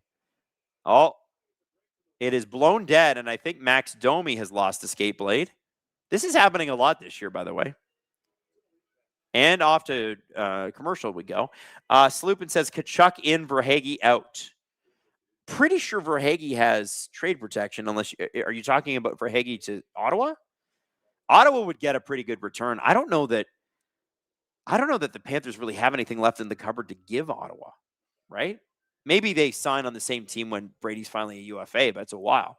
Nick Lefebvre says, just an FYI, when Keith asked about Brady's contract, they were talking about the salary cap going up and how some players are going to get big raises. Oh, listen, I saw the clip. The salary cap thing doesn't bother me. I don't care. Like, when's your contract up? Like, I don't even blame him for wanting his son to be in the same country as him. Like, I'm a parent. I get that. But I did think that it was pretty awkward that he mentioned the players not playing, and it was a shot at Linus. Let's not bullshit each other. Let's be honest. It's a stuck pixel 2016 redraft. You still take Matthews first overall? No question. Absolutely. He's the best goal scorer of this particular generation, and you don't have to ask me for my opinion on that. That's what the numbers say. He still is at this point in his career scoring at a higher rate than Ovechkin did. So at a certain point, you just got to respect the greatness. And I think Austin Matthews is going to be back to being a dominant goal scorer next season. We got to get Berube out of there. You got to get him out of there. Hayden said 2019 is the interesting redraft. We won't do it now. You know who's better to do the redraft with is Steve Dangle. And I say that because I find redraft content, for whatever reason, my ADHD brain doesn't latch onto it. But I'll tell you something. I'm willing to have the conversation. But Steve is diehard, will talk about it all night, passionate about stuff like that. So you should hit him up. Sloopin says, I wish my forward lineup was 12 Trevor Moores. Trevor Moore with a big goal last night, too. I love Trevor Moore. I miss him here in Toronto. Skipper Bath. With the next evolution of offense that we're seeing so far in the 20s, where do you think goaltending is heading? Average save percentage in the league right now is .896.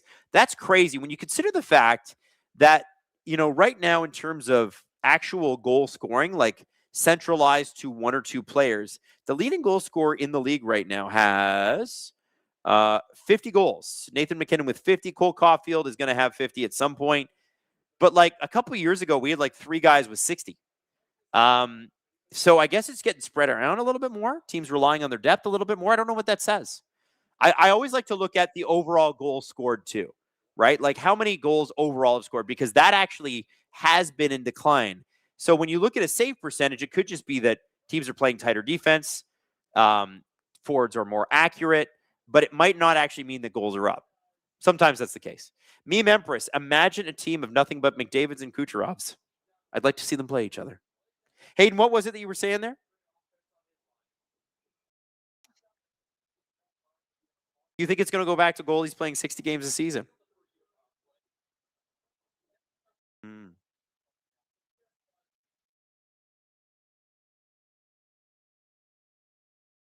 Right.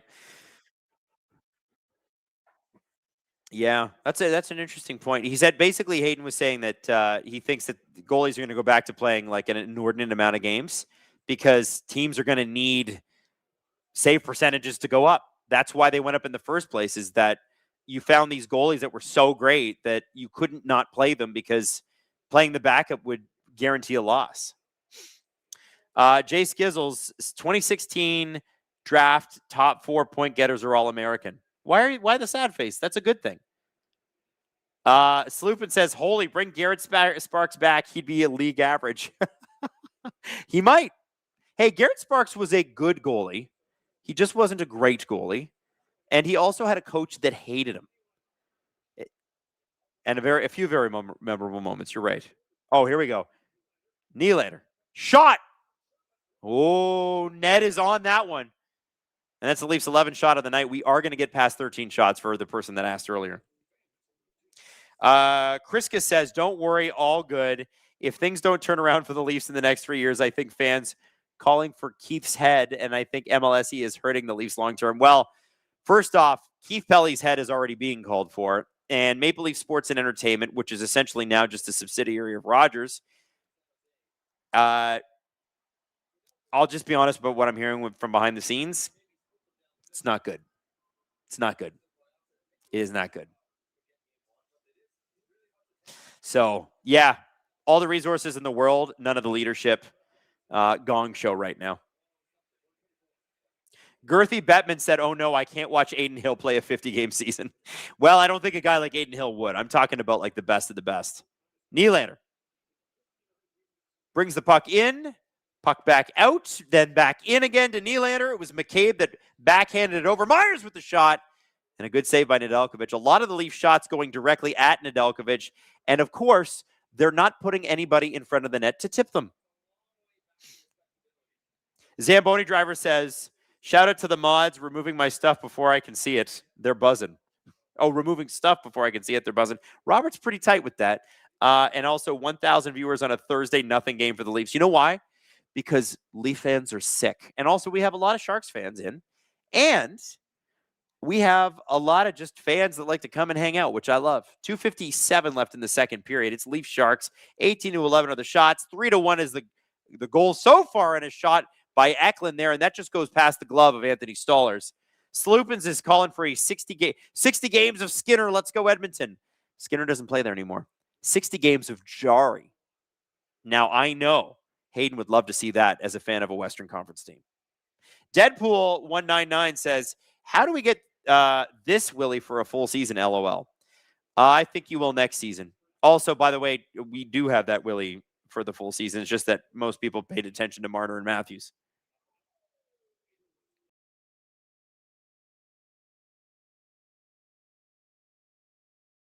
Dawson says probably more Sharks fans than Leafs fans here. I don't know about that. Leaf fans are gluttons for punishment. Imagine it's a Thursday night. The game doesn't start till 10. You're on a long weekend and you're like, instead of going out with people that I love, how about I stay in and watch the basement-dwelling Leafs, who are right now ahead of the San Jose Sharks. Let's just put that out there. I still want you to know that, Sharks fans. We're ahead of you in the standings. Skipper Bath. Number 1 right now is Wedgwood with a 9.16. Second, tied for second is 9.12. That's still, damn, that's good. C-Lib says, Leaf fans are masochistic. Yes, that's true. But at least we see each other. Oh, shot in. Now, there's a lot of fans here tonight that just, again, like I said, they're not Sharks fans. They're not Leaf fans. They're just chilling. They're here to hang. Viper said, we have come to numb the pain. Oh, to Foley and Carlo. But you know Carlo's not going to do shit. Like, Carlo's just going to be like, nah, I'll push and shove, but I'm not really going to do much else.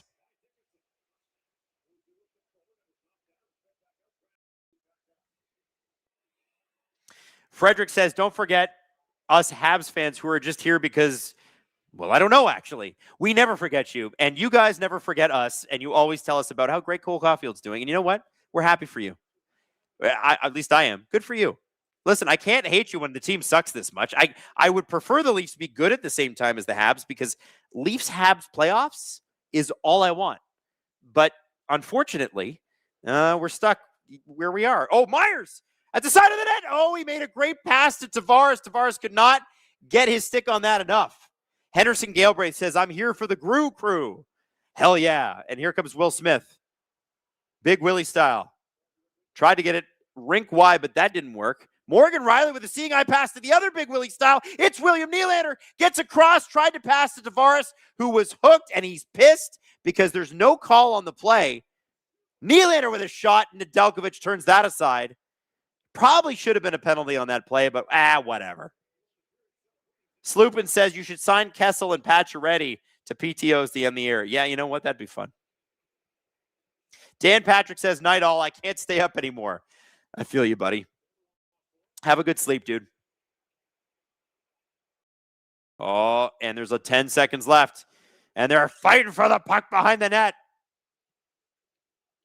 Just a murderer's row out there. Benoit, Myers, Lorentz. I love Steven Lorentz. That's my boy. That's my boy. Jacob said, what up, Adam and chat? Big greetings from the deserts of Albuquerque, New Mexico. Longtime fan. Absolutely love your work. Well, thank you so much for listening. Jacqueline K says, I cannot wait for Michael Hagee, or Hagee, how did he pronounce it, to join the Habs. Apparently, the Leafs really wanted him when he was drafted, but the Habs drafted him like a pick before. So then the Leafs traded down and drafted Ben Danford. Domino Night, all I can celebrate as a Canucks fans is locking in the last place. So today, go Leafs go? What do you mean go Leafs? What are you saying welcome for, Hayden? Oh, the Wylde locked so the Canucks clinched last place. Oh. So Hayden needed the win. You needed the loss. Congratulations, everybody. Everybody got what they wanted. And congratulations to Canucks fans. I hope you get that first overall pick. You know the other team that I'm interested to see if they get it, because they're in it, the Calgary Flames, who have never, ever, ever drafted first overall. And that would change their franchise, I think.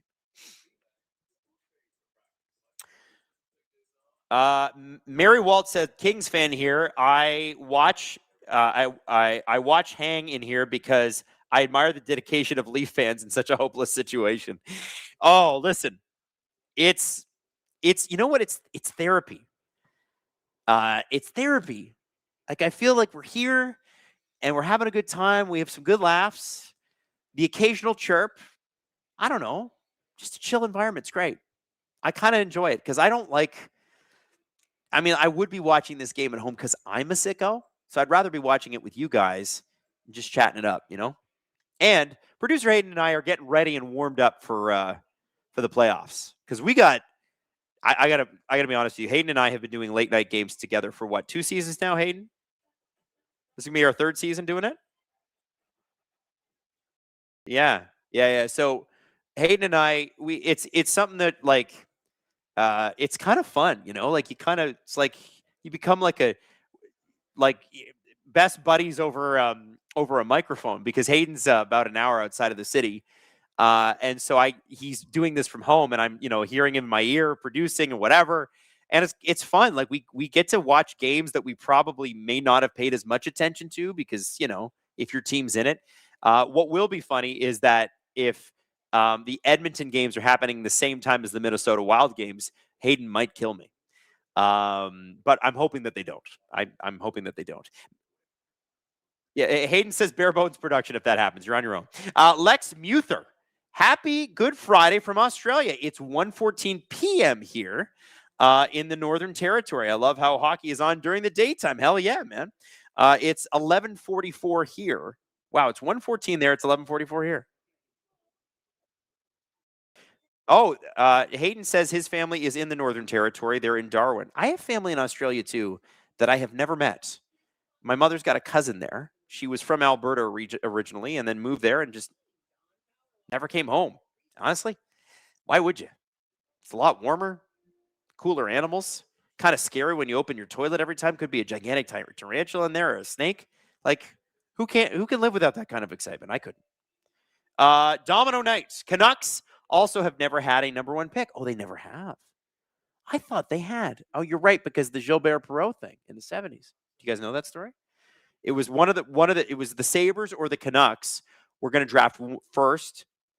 They were the two expansion teams that year. It was one team drafted first, and stupidly, the NHL was like, the other team's going to draft 10th. And the Sabres won the lottery, and they got Gilbert Perreault. Crazy. Anyway, what are we doing for the second intermission, Hayden? Oh, we're going to talk about this guy, Brad. You know what? Brad Treliving, good guy. There's not a single person out there that has anything bad to say about him as the person. It was a not great run as Leafs GM, but he's a good guy, and I feel bad dumping on him. So I won't. Wasn't great. But let me tell you this. We broke down his moves as Leafs GM, and we're going to analyze the era, and we're going to play it for you right now. It's a bit painful. Have a look. I'll see you at the beginning of the third. And here is what he did, and this was making the rounds. This is from Josh from Covers. Way in his time in Toronto, some of the trades. And actually, it comes from Reddit Leafs. It was Josh that reposted it. But 5th round pick for Sam Lafferty, as in they traded Sam Lafferty. Remember? He didn't make the team. Oh, he did that one? Yeah. Oh, wow. That's right at the beginning. Lyubushkin for picks in the 3rd and 6th rounds, and Kirill Slepets. I pulled up NHL Trade Tracker, where they have the history of every GM's trade. Do it. Just go through it there. Bring it. I think it'll be a lot more comprehensive. Okay, I gotta have to. So there you okay, go. Yeah. So Sam Lafferty, and then you got 6th round pick Cade Weber. So the Leafs have Cade. He's still in the system. Yeah. Disappointing. Joel Edmondson was acquired from the Capitals for a 5th in 2025 and a 4th in 2020. Sorry, excuse me, a 3rd in 2024 at the March 7 trade deadline 2024. Connor Dewar was acquired from the Minnesota Wild for a 4th pick, and Dmitry Ovchinnikov. So, well, okay, we don't need to do a retrospective on each one. I have an opinion on literally each one of these. I'm so tempted to hear them. Adam, what do you think? Is Ovchinnikov good? No, it's not about that. Oh. It's Dewar was good on the Wild. Mm-hmm. Then Berube got a hold of him. Then they traded him to the Penguins, and he was instantly right back to what he was with the Wild. Mm-hmm. Yeah. They acquired a good 24-year-old pending RFA, ruined him, and paid to get rid of him. They're good at that. That's pretty awful. We got 90 minutes of podcasting. I think Steve should go through every trade. Yeah, let's do... No. Joel Edmondson remains I would listen to the same Joel Edmondson, I think. We could do it. That one's fine. That's fine. The That's Ducks, I forgot about this trade. The Leafs traded down so the Ducks could trade up. And that's fine. And so, so the Leafs got a 2nd round pick out of that. And then Chris Tanev was acquired for Max Ellis and a 2026 7th round pick. That's a good trade. Good trade. I completely forgot that happened. Well, yeah, because they wanted to get him before he went to free agency, right? And I don't know anything about Max Ellis. What do you know about Max Ellis? Nothing. Okay. He's a prospect who they're not going to use. That same day, the Leafs acquired a 7th and a 2nd round pick for a 2nd round pick from the Panthers. And then October 30th, 2024, Timothy Liljegren became a San Jose Shark. They were thrilled to get him. The Leafs got Matt Benning, a 3rd round pick and a 6th round pick. That trade bangs. Timothy Liljegren's good. Oh, He's so good knock it that the off. Sharks in a playoff race were like, yeah, we'll give him to the Capitals. That's one of the things that makes you so upset. Oh, because Is people still arguing that Timothy Liljegren has it. It's okay to be wrong and just say I was wrong. Like I have been saying all season, I've been eating crow on the Penguins, and I've been saying, man, they've been great. I've been complimenting the Penguins outside of October. Their start was a little wonky, and I've been saying Detroit. Hey, Detroit, man, you guys proved me wrong. It's crazy. It's great. Look at Buffalo too. Same thing. Oh, yeah. It's okay to be wrong. What annoys me is when for 7 years people are like, no, actually, you're stupid. Check this out. Remember the Seth Griffith stuff? No. On you know why? Because Seth Griffith was Timothy Liljegren for forwards, except we stopped arguing about it after a couple months. It wasn't that exciting. We left it alone. But Timmy, we're still doing. The guy was drafted 9 years ago. 9 years ago. 9 years ago. Now, here's where things get bad. This is the trade deadline 2025. This is where it goes off the rails. Steve, it's Connor Dewar and Connor Timmins, the Connors, 3 N's between them. Actually 4, because Connor Timmins does have the N in his last name. They go to Pittsburgh for only a 5th round pick, and got to give Dubas a lot of credit there. That's a good old-fashioned depth. 2 NHLers. That's such a Dubas trade. He was so good at trade. He was so good at winning trades that don't matter. It was a real strength of his. Occasionally this. And like that sounds. Marchment for Malgin is the one people remember, but people forget McCaig for Hyman. Oh my God. Right? That was a great trade. Incredible trade. No, like this little thing, that's a pure cap dump. Yeah. And a great move by Kyle. Great move. Yep. 100%. The Leafs also acquired Reese Johnson that same day for future considerations in Minnesota. I have no idea. The Leafs then, and we all know this and we don't need to go through it, Carlo from Minton, a 2026 conditional 1st round pick, 2025 4th round pick. And we know what the pick is, top 5 protected. Boston retains 15% of Carlo's contract. And then the Leafs acquired Lawton, a 2025 4th and a 2027 6th round pick to the Flyers for a conditional 1st round pick in Nikita Grabankin. The 2027 1st round pick is top 10 protected. Thank God. Philadelphia retains 50% of Lawton's contract. Treliving, I mean, that is Treliving in a nutshell. Yeah. You're like, oh, he's doing fine. That's okay. Oh, I wish he didn't do that. But trade deadline shows up and he's just running around with his head on fire because he didn't do enough of the significant work ahead of time, which was the criticism we had the whole time. Yeah. And if this season, I've put a real effort into trying to be consistent with my messaging regarding this front office because we are right. We're right. And we've been right since day one. And here we are. And if we want to go past last year's trade deadline, we can go to the Matthias Michelli trade. Oh, God. Adam, if you want to take us through that. Okay. Matthias Michelli. It's a trade that, in a nutshell, is fine, but it looks stupid when you suck. 3rd round pick to Utah for Matthias Michelli on the 3rd of a 3-year deal for $3.425 million. The pick upgrades to a 2nd if Michelli gets 50 points. Thank God they scratched him for a month, so that's not possible. Then Mitch Marner traded to the Vegas Golden Knights in the Tampergate issue. Remember that? Yes. The Leafs do get Nick Waugh on the last year of his $3 million contract. No, 2 years left. Oh, he's got another year. Oh, right. Right. Now he's on year 4 or 5. You're right. Now he's on year 4. The Leafs also get Henry Thrun for Ryan Reeves, which, I still maintain was okay. That's fine. I was okay. And then Ryan Reeves was like, man, I didn't like it there anyway. And then the Leafs close in on their last trade of the Brad Treliving era before this trade deadline. So you remember, I want you to note the date on this. July 17th, 2025. They give away their 4th round pick in 2028. The next Gretzky is what I refer to it as. And they get a guy who I was in favor of this trade. Me too. I still am. Honestly. And people are calling, like, I saw Jonas Siegel calling it dead contract weight, and I get that. No. I get why. But this is Dakota Joshua. He was in the 2nd year. He's now in the 2nd year of a 4-year contract. He had just had cancer, but the previous year, pre-cancer, he was incredible for the Canucks in the playoffs. He's one of the few guys on this team who actually plays hockey as advertised. Yeah. I have no problem with Dakota Joshua. And he hasn't been able to find like a line this year because he had an injury out of camp or something, and then he had a lacerated spleen. They were playing really well. He was playing well, lacerated spleen. How do you even get that? He's kind of played pretty decently with anyone you've put him with. Yeah. He has like chemistry with Matthias Michelli, and like he was really good with Wah. And no, I like him. I don't mind Dakota Joshua. I like him. Now, the Leafs do not make a trade. You notice July 17th, 2025. And then all these months happen. It's like trade deadline. March 5th, 2026.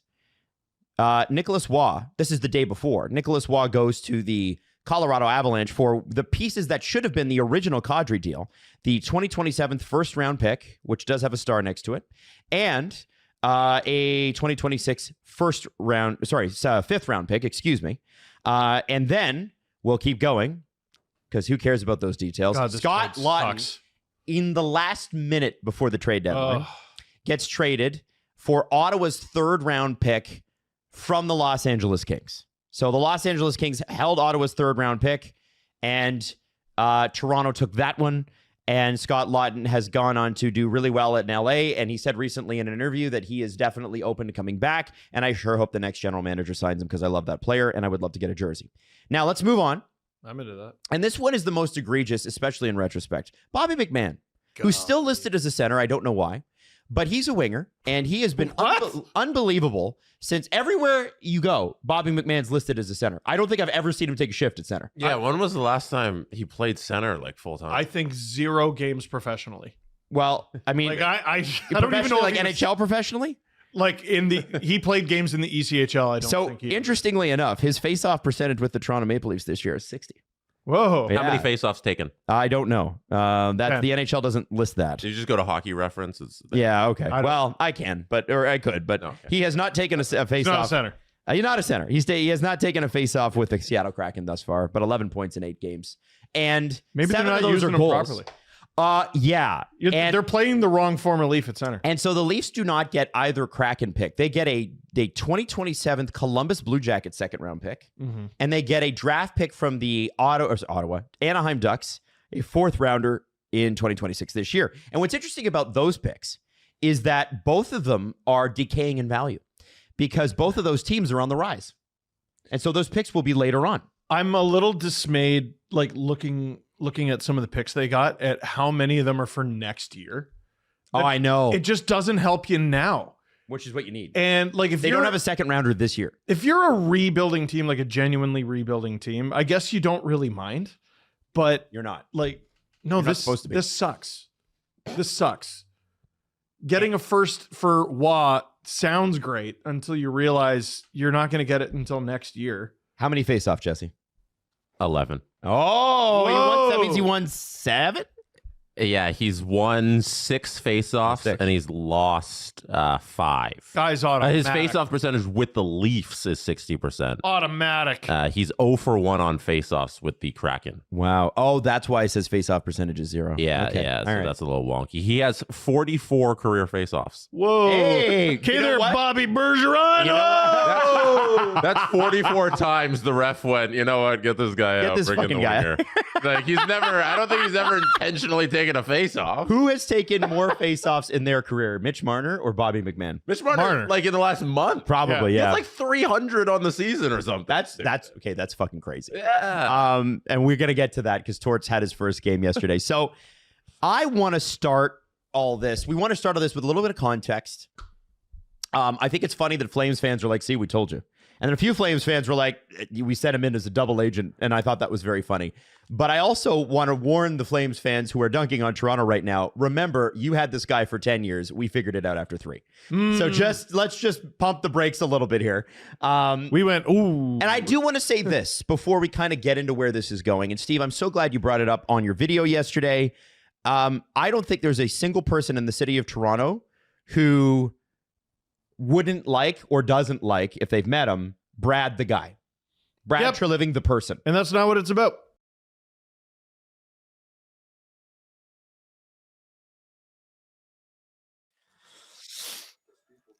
Brad! Oh, it's going to be sad that we can't say that anymore. Maybe he'll be the GM of another team. But we might have to discontinue this mug and make it a collector's item. What do you think?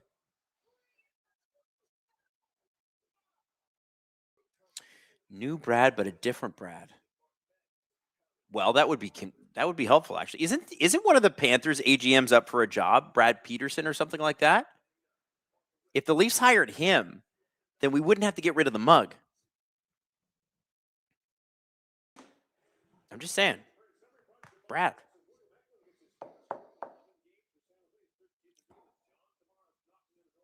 I just had a double shot of espresso to get through the third period. It will probably also mean that I will not be able to sleep tonight. And fun fact, I'm going to get home for, about probably 1 o'clock. And I will then have to prep this Steve Dangle podcast because at 9 a.m. tomorrow, I have this little show called Nailing the Apex. And we have a bunch of guests on. It's going to be great.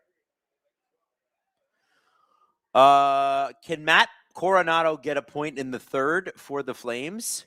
Sure he can. Does he need to? Or do you have a parlay that you're relying on here? All right. Schedule. Having a look at the scoreboards around the league. So the Flames and Golden Knights are tied 3-3 now. Dorofeev from Marner just on the power play here a couple of minutes ago. Some guy named Marner. Never heard of him. Kraken and Mammoth. Ooh, the game has swung. The Mammoth are now leading. That's in the second intermission. Predators are up 3-0 over the Kings. Sharks fans, you got to love that. Predators up 3-0 over the Kings, although I guess you hate both teams and you want them both to lose and you want everybody injured. And also the Senators beat the Sabres. Lightning over the Penguins. Panthers over the Bruins. That was a big one for the Eastern Conference. Canadians loved that score. They beat the Rangers 3-2, and the Red Wings beat the Flyers. So the Wings are still in this thing. It gets them a little bit closer. Girthy Bettman, Vegas has more shots in each period than the Leafs have all game. Yeah, well, I mean, come on. It's the Leafs. Are we expecting good? Also, Meg, thank you for tagging me in that Star Wars and Savannah Bananas video on Instagram. I'll check that out. And by the way, if you guys don't follow me on Instagram, you should. You can message me anytime. I'm there. Adam Wylde. Domi off the post. Shot by Myers. And that went high. Adam Wylde. You can follow me on Instagram if you want. Message me anytime. Constantly talk hockey with people there.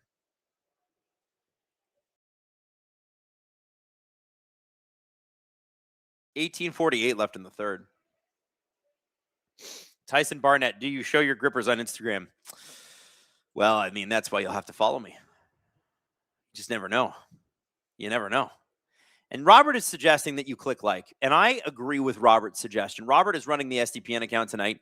And if you click like, not only would you be doing your pal Adam a big solid, but the reason we ask you to do it is not because we're trying to pander and spike the likes or anything like that.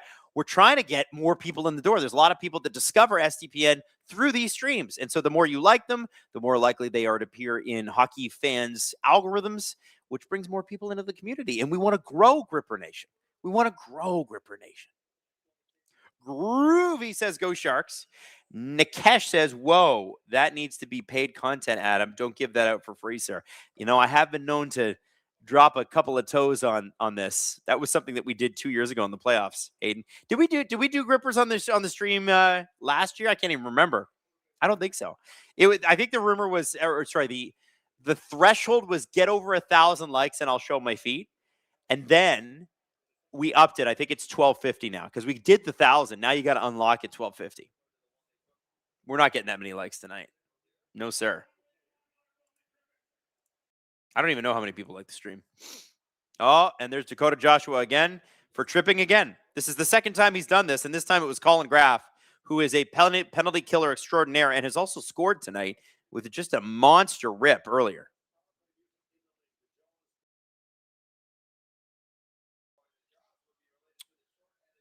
By the way, when players go to the box in San Jose, the Jumbotron will put a camera on them, and then the shark teeth will eat them. So it's like you're inside the shark's mouth, and it's doing this, and it's very funny.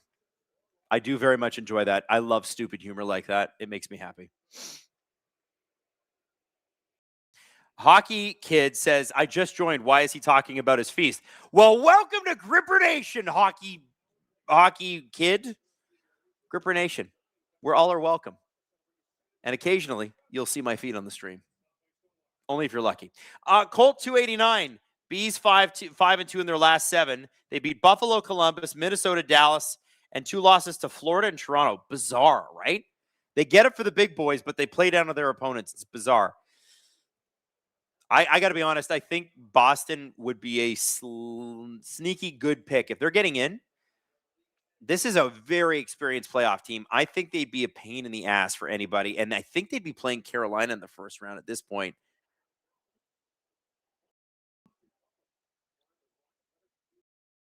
You think the Leafs? You think Boston is a first round exit team? Hayden? Oh, well, yeah, you're right. Hayden is making the point that, oh, here we go. Matthew Nyes with a breakaway. Let's go here. Celebrating, giving chase. Nyes, and Nedeljkovic has the angle and makes a great save, but a shot by Myers from the point. Nedeljkovic has got to cover that one up. Celebrini was bearing down on Matthew Nyes, so he kind of cut the angle. Really good, smart play by Celebrini. Can't catch him, but make sure he can't go across the goalie. Right? He's got to stay to the right.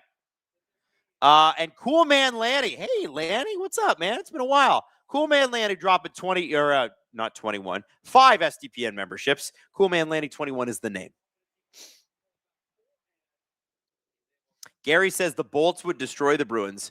Yeah, but I think the Bolts or Sabres are going to surpass the Carolina Hurricanes. I just have a feeling. I think they're better. I could be wrong. I mean, the Hurricanes are 7-3-0 in their last 10. Sabres are 6-2-2, and the Lightning are 7-2-1. What a disgusting group of great hockey teams. I think the Bolts would kick the Bruins' ass too. But I think if the Bruins play the Carolina Hurricanes, I'm like, Sherwood with a shot. Good save by Stolarz. Juicy rebound, but that gets cleared. Leafs can't get it out, though. Carlo behind the net with the puck. Gets it up to Bo Grew. And Grew just rips that thing down. And remember, this is a penalty kill. So that was really smart. That was a great backhand. Jacob Quillen out there. What's that, Hayden? OEL will not return. You know what, honestly? I hope OEL, listen, I wish, oh my gosh, what a shot! And how did San Jose not score there? 2, 3 beautiful opportunities. Eklund had one. And then there was I didn't even see who had it. It looked to be Michael Misa that might have hit the post, and then Eklund had a wide open net. Nothing went in. Unbelievable sequence of events. Leafs get lucky. And look at that. Simo Bidwell with a shot. And that is just tipped wide by the blocker of Alex Nedeljkovic. The Sharks are going to ice this puck.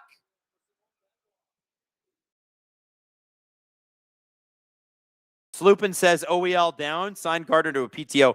Oliver Ekman-Larsson will not return to this game.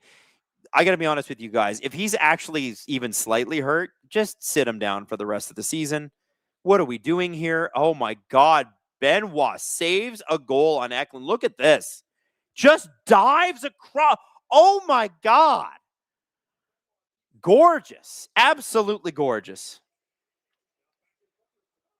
Yeah, if OEL is actually hurt, let's say he's got like a tweak or something, I'd be like, Oliver, just go home and be with your baby, and we'll make Craig Berube have William Villeneuve in the lineup. Carlo almost got fooled there, and there could have been a San Jose breakaway. There's William Nylander dogging it to the net, or dogging it back to the bench, because that's what he does. Drives me nuts. Big save by Stolarz. Wow, we got an exciting third period here. Worth watching. Sloopin says, if any D-man is even more sore, it's Villy. I have not been watching the Marlies at all, so I don't know what's going on. Domi gets the puck stripped. Here's Misa with the shot. Big save by Stolarz with the left pad. Misa almost had him fooled low. By the way, every time I say Misa, I feel like I'm Jar Jar Binks. Offside by the Leafs. 14:22 left in the third period. The Sharks and the Leafs are pushing. They're pushing. Hayden says he respects the reference. Well, thank you, sir. I appreciate it. This is a good game. Sloopin's close, but read that last one again. If any D-man is even sore, give us Villy. Oh, if any D-man is actually even slightly sore, like has a bruise, give us Villeneuve. I think with Hardy and Pridham running things, I have to be honest, I don't know that Ryan Hardy's going to be here that much longer. He's not a data guy at all. But Pridham, listen, I would not be against Pridham being general manager, and I hope Pridham goes, you know what? We're bringing up Villeneuve. Colt 289, did you see Keith Kachuk and on his boys podcast dogging the Sens? I did see that, but I already did talk about that earlier, and I'm going to save my ammo for the podcast tomorrow. Oh, big shot from the point. Leafs are actually sort of trying here, which is nice. Michelli out front. And we got Toffoli, Robert's favorite player, with Colin Graff, my favorite player. Francois Labelle, Steve needs to change his name to Stéphane Pendelier. That's the French version of Steve Dangle. Hey, Hayden, can you save that super chat? I want to see if I can mention it on the podcast tomorrow. Just email it to me.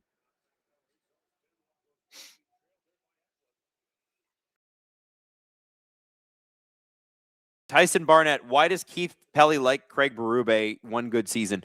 I think he likes him as a person and doesn't want to lose him because he likes him as a person. But I have to be honest with you, Berube's gone. And if Keith is serious about, Keith Pelly that is serious about a data-driven and an analytics-driven front office, which is good. That's a good thing. We want that. Berube's gone, guys. He stinks. All you have to do is look at Matthew's stat line since Berube got here. Berube's gone. Don't worry. Trust me. Benoit with another shot. He's been active today.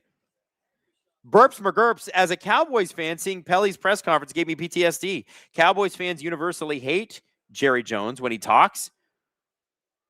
It shows he doesn't watch the rest of the NFL at all. Yeah. Listen, I think the one good thing I took from that press conference is that they're looking for look at that. Robertson with a great move and an even better save by Nedeljkovic. Nedeljkovic has made some good saves here in this third period. Leafs didn't do much in the first two, but this period, they've been all over him. And Nedeljkovic, he's been good to it. Sloopin says, screw the stat line. Look at Matthews' deployment. That's my point. That's why Berube's not going to be back, guys. Berube's not going to come back. You put, Alexander Ovechkin just last week took his first defensive start, meaning that when he took the ice, it was in a defensive situation. His first one all season long. Do you know why that is? Because Alexander Ovechkin scores goals, and that's all he does. Now, Matthews is an elite defensive center, which is incredible. But let's not use him like he's David Kampf. Use him when you need him, but get his ass into the offensive zone. Are you kidding me? And get him some help on the wings. Respectfully, I love Matthew Nyes. I think he's a great player. Matthew Nyes is a tunnel vision guy, at least right now. I don't see Matthew Nyes making great vision plays when we're in the offensive zone. Tonight, he made a great play, which led to the goal, right? Fired the puck up the ice to Willie, caught the Sharks sleeping a little bit. Willie got the puck to Cowan. Cowan gets the puck to Tavares, scores, whatever. But when Nyes and Matthews play together, there's not the chemistry of puck movement between the two of them. And without Marner there to get him the puck, I felt like Matthews just wasn't getting the shots in. And also his shots didn't look that great. But I think next year Matthews is back and he's an elite player again. I think he's going to be great defensively always, but I think he's going to score some goals next year. Rex Butler, how long do the Sharks have to win a cup? When could the Sharks be competitive in the playoffs? 2 years? I think they could be. I think they're going to be they could be in the playoffs this year. To be competitive, truly competitive in the playoffs, you need Eklund and Smith and Misa to provide more terrifying depth scoring. They need to do that. And the Sharks need to get defense. They need to get players. Orlov and Ferraro, they got to re-sign Ferraro. And Klingberg or whatever, it's great that they're there, but ultimately Ferraro and Orlov on a really good team would be the third and fourth best defenseman. The Sharks need some of their young guys to emerge, but they also need to go and pull off a deal like what the Utah Mammoth did with Sergachev. Young defenseman becomes available, you go and you make that move. and you trade a prospect, a really good one, in JJ Moser to do it. That's what I think they need to do next. A little bit of health would help too, but I think the Sharks are going to be in good shape, and they probably know, defense is next. We got to get that going.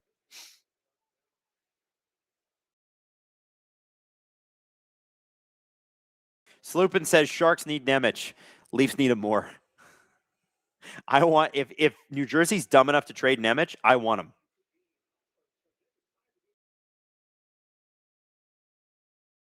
But yeah, I think you don't like Nemec, eh? Hayden does not like Nemec.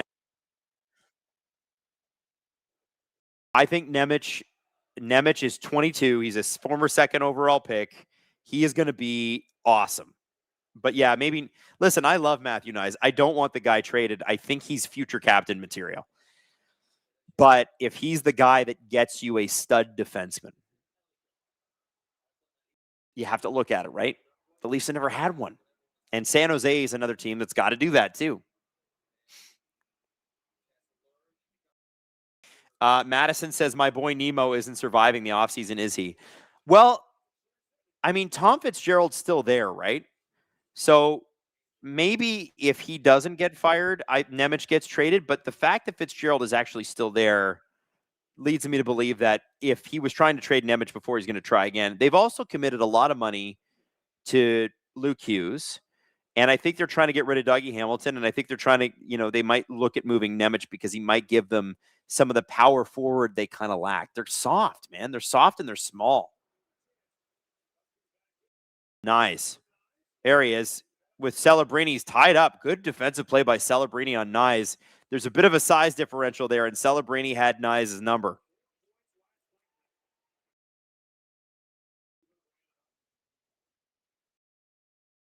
Hayden says, would you want Tom Fitzgerald or Pete Chiarelli? I would want Tom Fitzgerald. At least Fitzgerald built a team that makes the playoffs. Sometimes. Van Hendrick says, Leafs will pay Darren Radish $10 million a year for 7 years. Book it. Well, I mean, that'd be great, but I feel like Darren Radish is a Lightning player, and I think he's probably going to do everything he can to stay with them. Don't you think? Like, why would he just leave Tampa Bay? He's happy.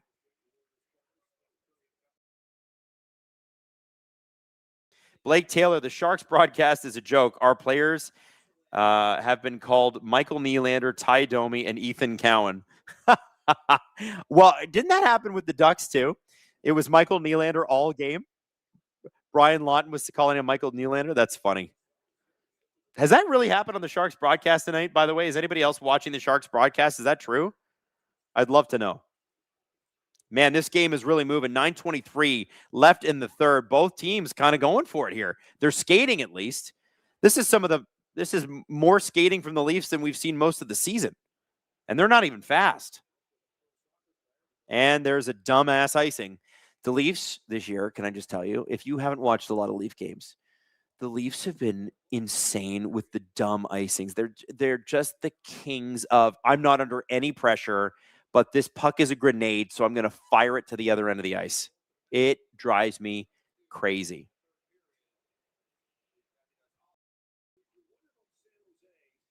Dylan Morrow says Radish would come to Toronto and just be terrible. That would be more a Toronto thing to happen. Sign a big defenseman and he just stinks. That's the other thing, right? Remember, he has just had the one good year. Simon Benoit, it looks like he either took a puck or a stick, and he skated off the ice gingerly. I think it was his face, though.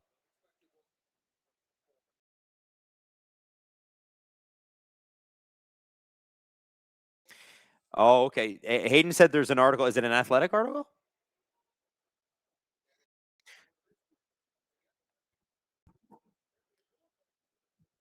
Yeah, so I guess there's analytics article that Darren Radish is really benefiting from the system that Tampa plays, which is why I don't think he will leave. I just don't know that. I don't know. It just doesn't make sense to me. I think he stays. I think he stays in Tampa. Why wouldn't you? Like, I just don't think the Leafs are going to get him, and I also don't know that that's the move they should make.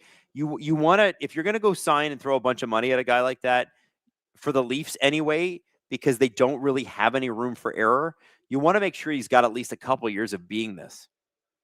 right? Hayden thinks he'd be like Dion Phaneuf 2.0 here. I don't. Yeah, Dion was great in Calgary. Yeah, yeah, yeah. I think Radish should be a Lightning.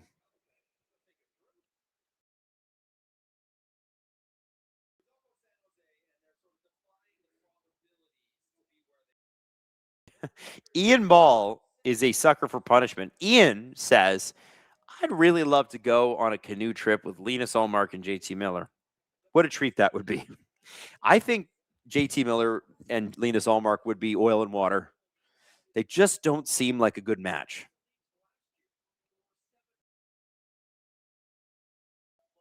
Robin Leonard and JT Miller, now that actually would be fun. I get the sense that like JT Miller's teammates, if you're on his good side, they like him.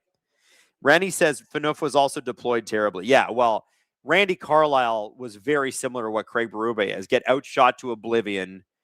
Yeah, that's what they would do with Radish. You're absolutely right, Hayden. You're absolutely right. Nedeljkovic with another save. Nice. Tried to get a little rebound in there. Didn't happen for him.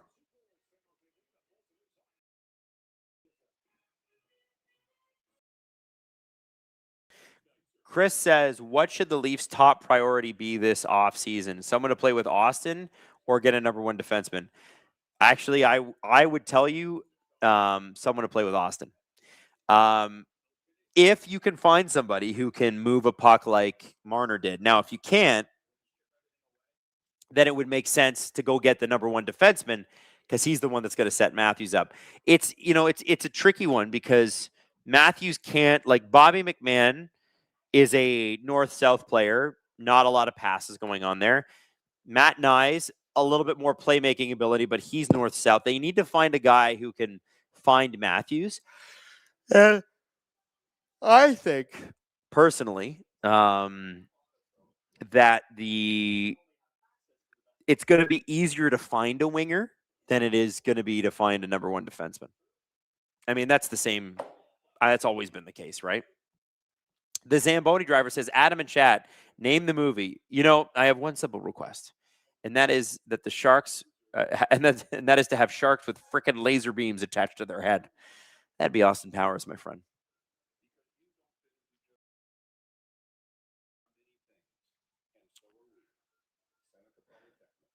King says, keep Chelly and still trade for McDavid, or could that just wait a couple years and get him for free? I don't think the Leafs have what they would need to get McDavid. And I don't know, guys, are you a believer in Michelli? I think he's only come alive in garbage time. Like once the Leafs stunk, then Michelli came alive. I'm not a big fan of that. Henderson Galbraith says, I'd take Riley on the Chief. Shrug. You know what? I think Morgan Riley would do great with John Cooper. I think he'd have a great season. I'm even of the mind that Berube's been so bad as a coach that I would give Morgan Riley one more chance. And you know how hard I've been on him. But I kind of feel like I at least want to know what he is without this coach. I really do.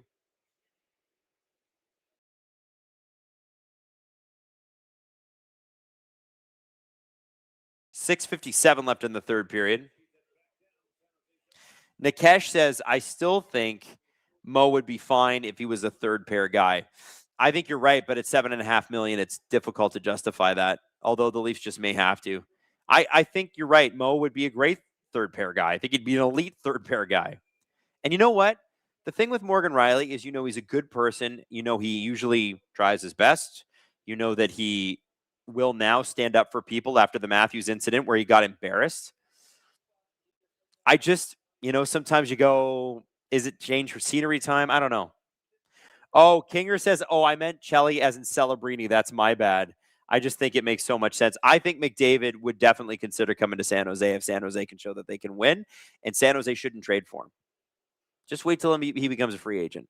I think McDavid and Celebrini playing with each other at the Olympics had a bigger effect than people think. And imagine they were on the same line all the time. That's scary. Scary, scary, scary. Nylander with a shot, and that went off of Eklund, and Eklund is in serious pain. That's just a stinger.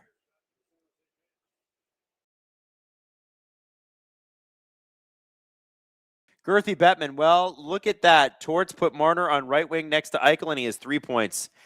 I know. Listen, I love Bruce Cassidy. I think the guy is a brilliant coach. I just don't know what the hell that was.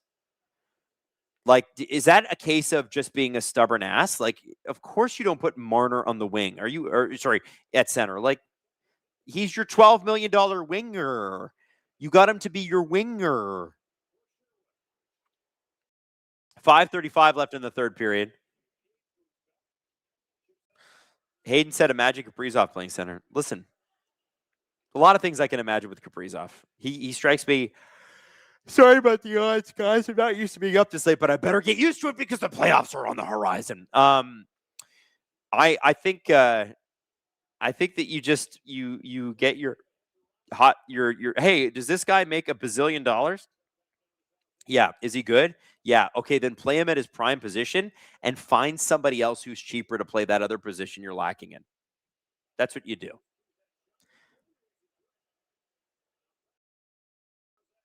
The San Jose Sharks, like Toffoli there, was cheating for offense a little bit. I don't blame him. Put the Leafs away. 3-1 is not as easy of a lead for a young team like San Jose to hold as you might think. Even as bad as the Leafs are, they're not out of it. They're not out of it. Big save by Stolarz there. They needed that. Sedin Magic 15. What do you think? Another comeback from 3-1 down on the cards? Honestly, I hope not. Listen, the Panthers were, so here's what's happening, right? The Predators are winning, which is good for the Leafs, right? In fact, the Predators might have already won the game. Let me have a look. I'm looking at the game. Oh, yeah. There's 4:15 left in the second, and the Predators are up 4-2. That's good for Toronto. The Panthers, why did they do this? The Panthers winning was also really good for Toronto. They beat the Bruins 2-1. So, like, these are good things, right? We like these. We want this. The Flames beating the Golden Knights. Well, the Flames are tied with the Golden Knights right now. How crazy is that? Mammoth up 5-2 over the Kraken. The Kraken are really, like, they're going to squander this Bobby McMahon performance, aren't they? Wow. Capitals and Devils played. Devils won. Capitals didn't. Blackhawks lost to the Oilers tonight. Anyway, it's as of April 2nd, which is technically yesterday now, because happy April 3rd, everybody, and happy Good Friday. The Leafs are behind the Florida Panthers because the Panthers have the tiebreak in this. Leafs have 75 games, 77 points. Panthers as well. But this is game 76 for the Leafs. So if they lose this game to the Sharks, which right now it looks like they're going to, they would be 77 points but 76 games, meaning that the Florida Panthers would be up on them, which is great. And then on the other side of things, the Leafs would still be ahead of the Jets, the Kraken, and the Blues. And obviously the Flames, Blackhawks. Yeah. So it puts them closer, but I don't know. Sloopin says squander him and then overpay him. I don't know who you're talking about, but that sounds like a Leaf thing to do. 4:37 left in the third period. Let's get some good hockey going. This has been a fun period. Both teams are just kind of giving it. And by the way, it's after midnight in Toronto, and we have over 1,000 people watching. And I just want to tell you all, first off, to all the Leaf fans, you guys are crazy. You're nuts, and I'm so glad you're here. To all the non-Leaf fans, the Sharks fans, and everybody else, you're nuts, and I'm glad you're here. I really appreciate you. This is fun. And it's fun to do it for an audience that's so engaged like you guys are. Honestly, what a privilege. Sloopins, Bobby McMahon, Mr. Goldfish memory. I don't know what you mean. Oh, Bobby McMahon, squander him and then overpay him. Yes, that is. Listen, especially now, I do have a goldfish memory generally anyway. But yes, the Kraken, somebody's going to overpay Bobby McMahon. He's still going to get you 25, 30 goals a season. He's still going to get you 15 to 20 assists. But yeah, somebody will overpay. And you know what? If they win the cup, who cares?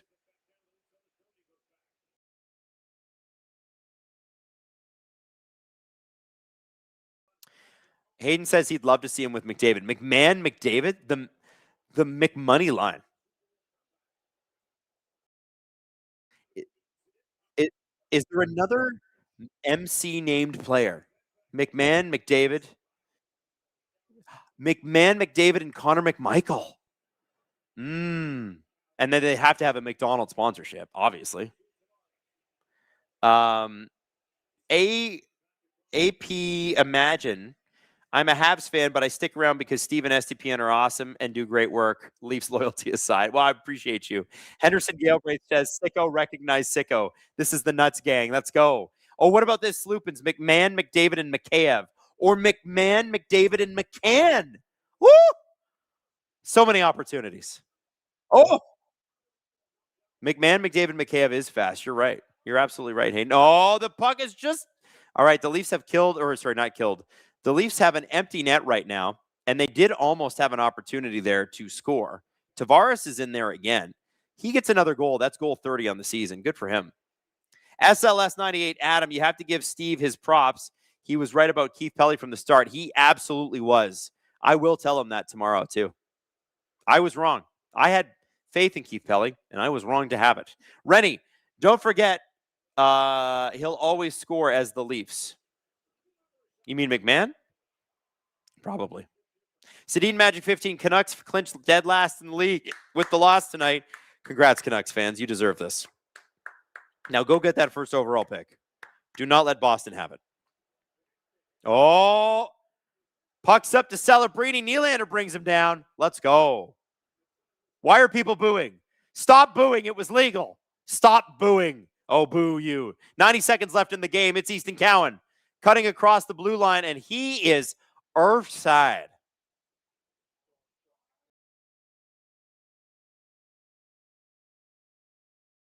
Henderson Galbraith says that does those the McMahon McDavid line doesn't hold candle to the greatest line in NHL history, the 2-2 Route 2 Chichu line. That's true. Those are great names. Rennie says McMahon would always score versus the Leafs. Yes, McMahon. Yeah, 100%.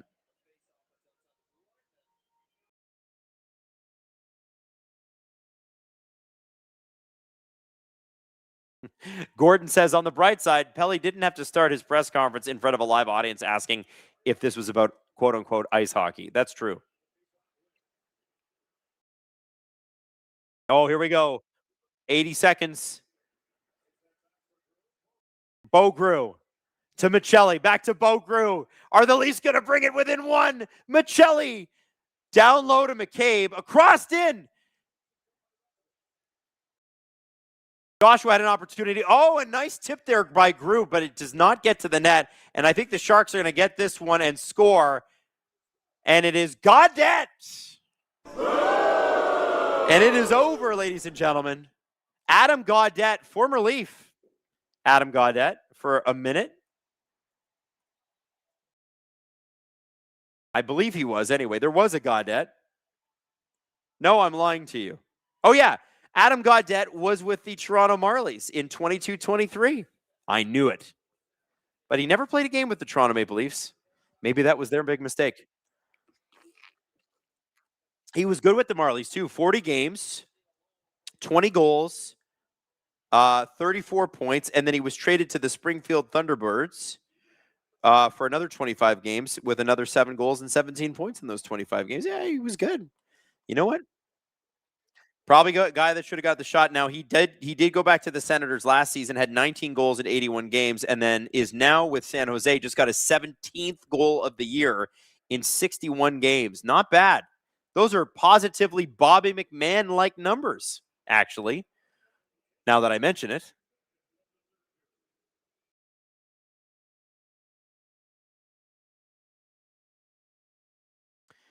"22 seconds ago." Listen, I got to give both teams credit here. They made the third period interesting.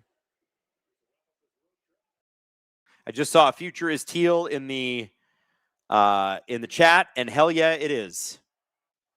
and they're all on their feet for a big win, and this is a big win for the San Jose Sharks. That means that right now, officially, your San Jose Sharks, if I'm not mistaken, your San Jose Sharks are in a playoff spot. They came into this game trailing the Maple Leafs in the overall standings, if you can believe it.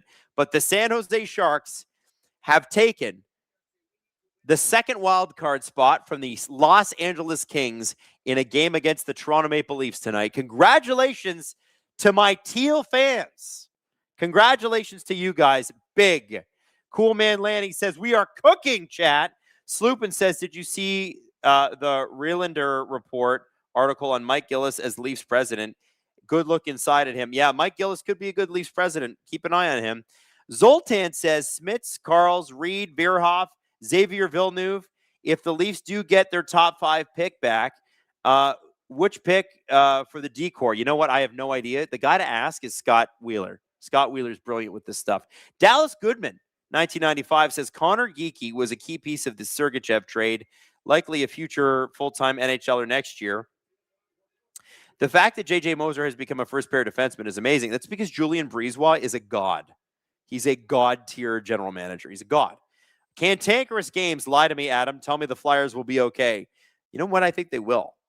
I'm not saying they're going to make the playoffs, but it's an impressive push and good for them. They're 6-3-1 in their last 10. Good job, Sharks. Big, big, big game for the Sharks and big game for us.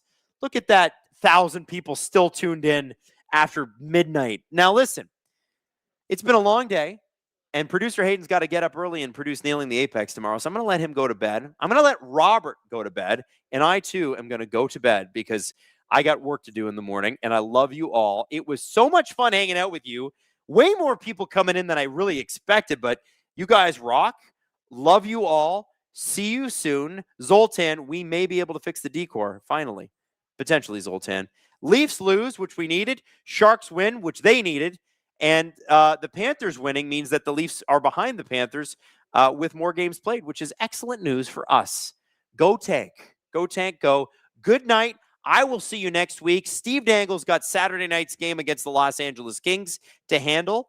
And also, new Steve Dangle podcast out tomorrow along with Nailing the Apex. Love you all. Have a good one. We'll see you next week for our second last week of streaming before the playoffs. See ya.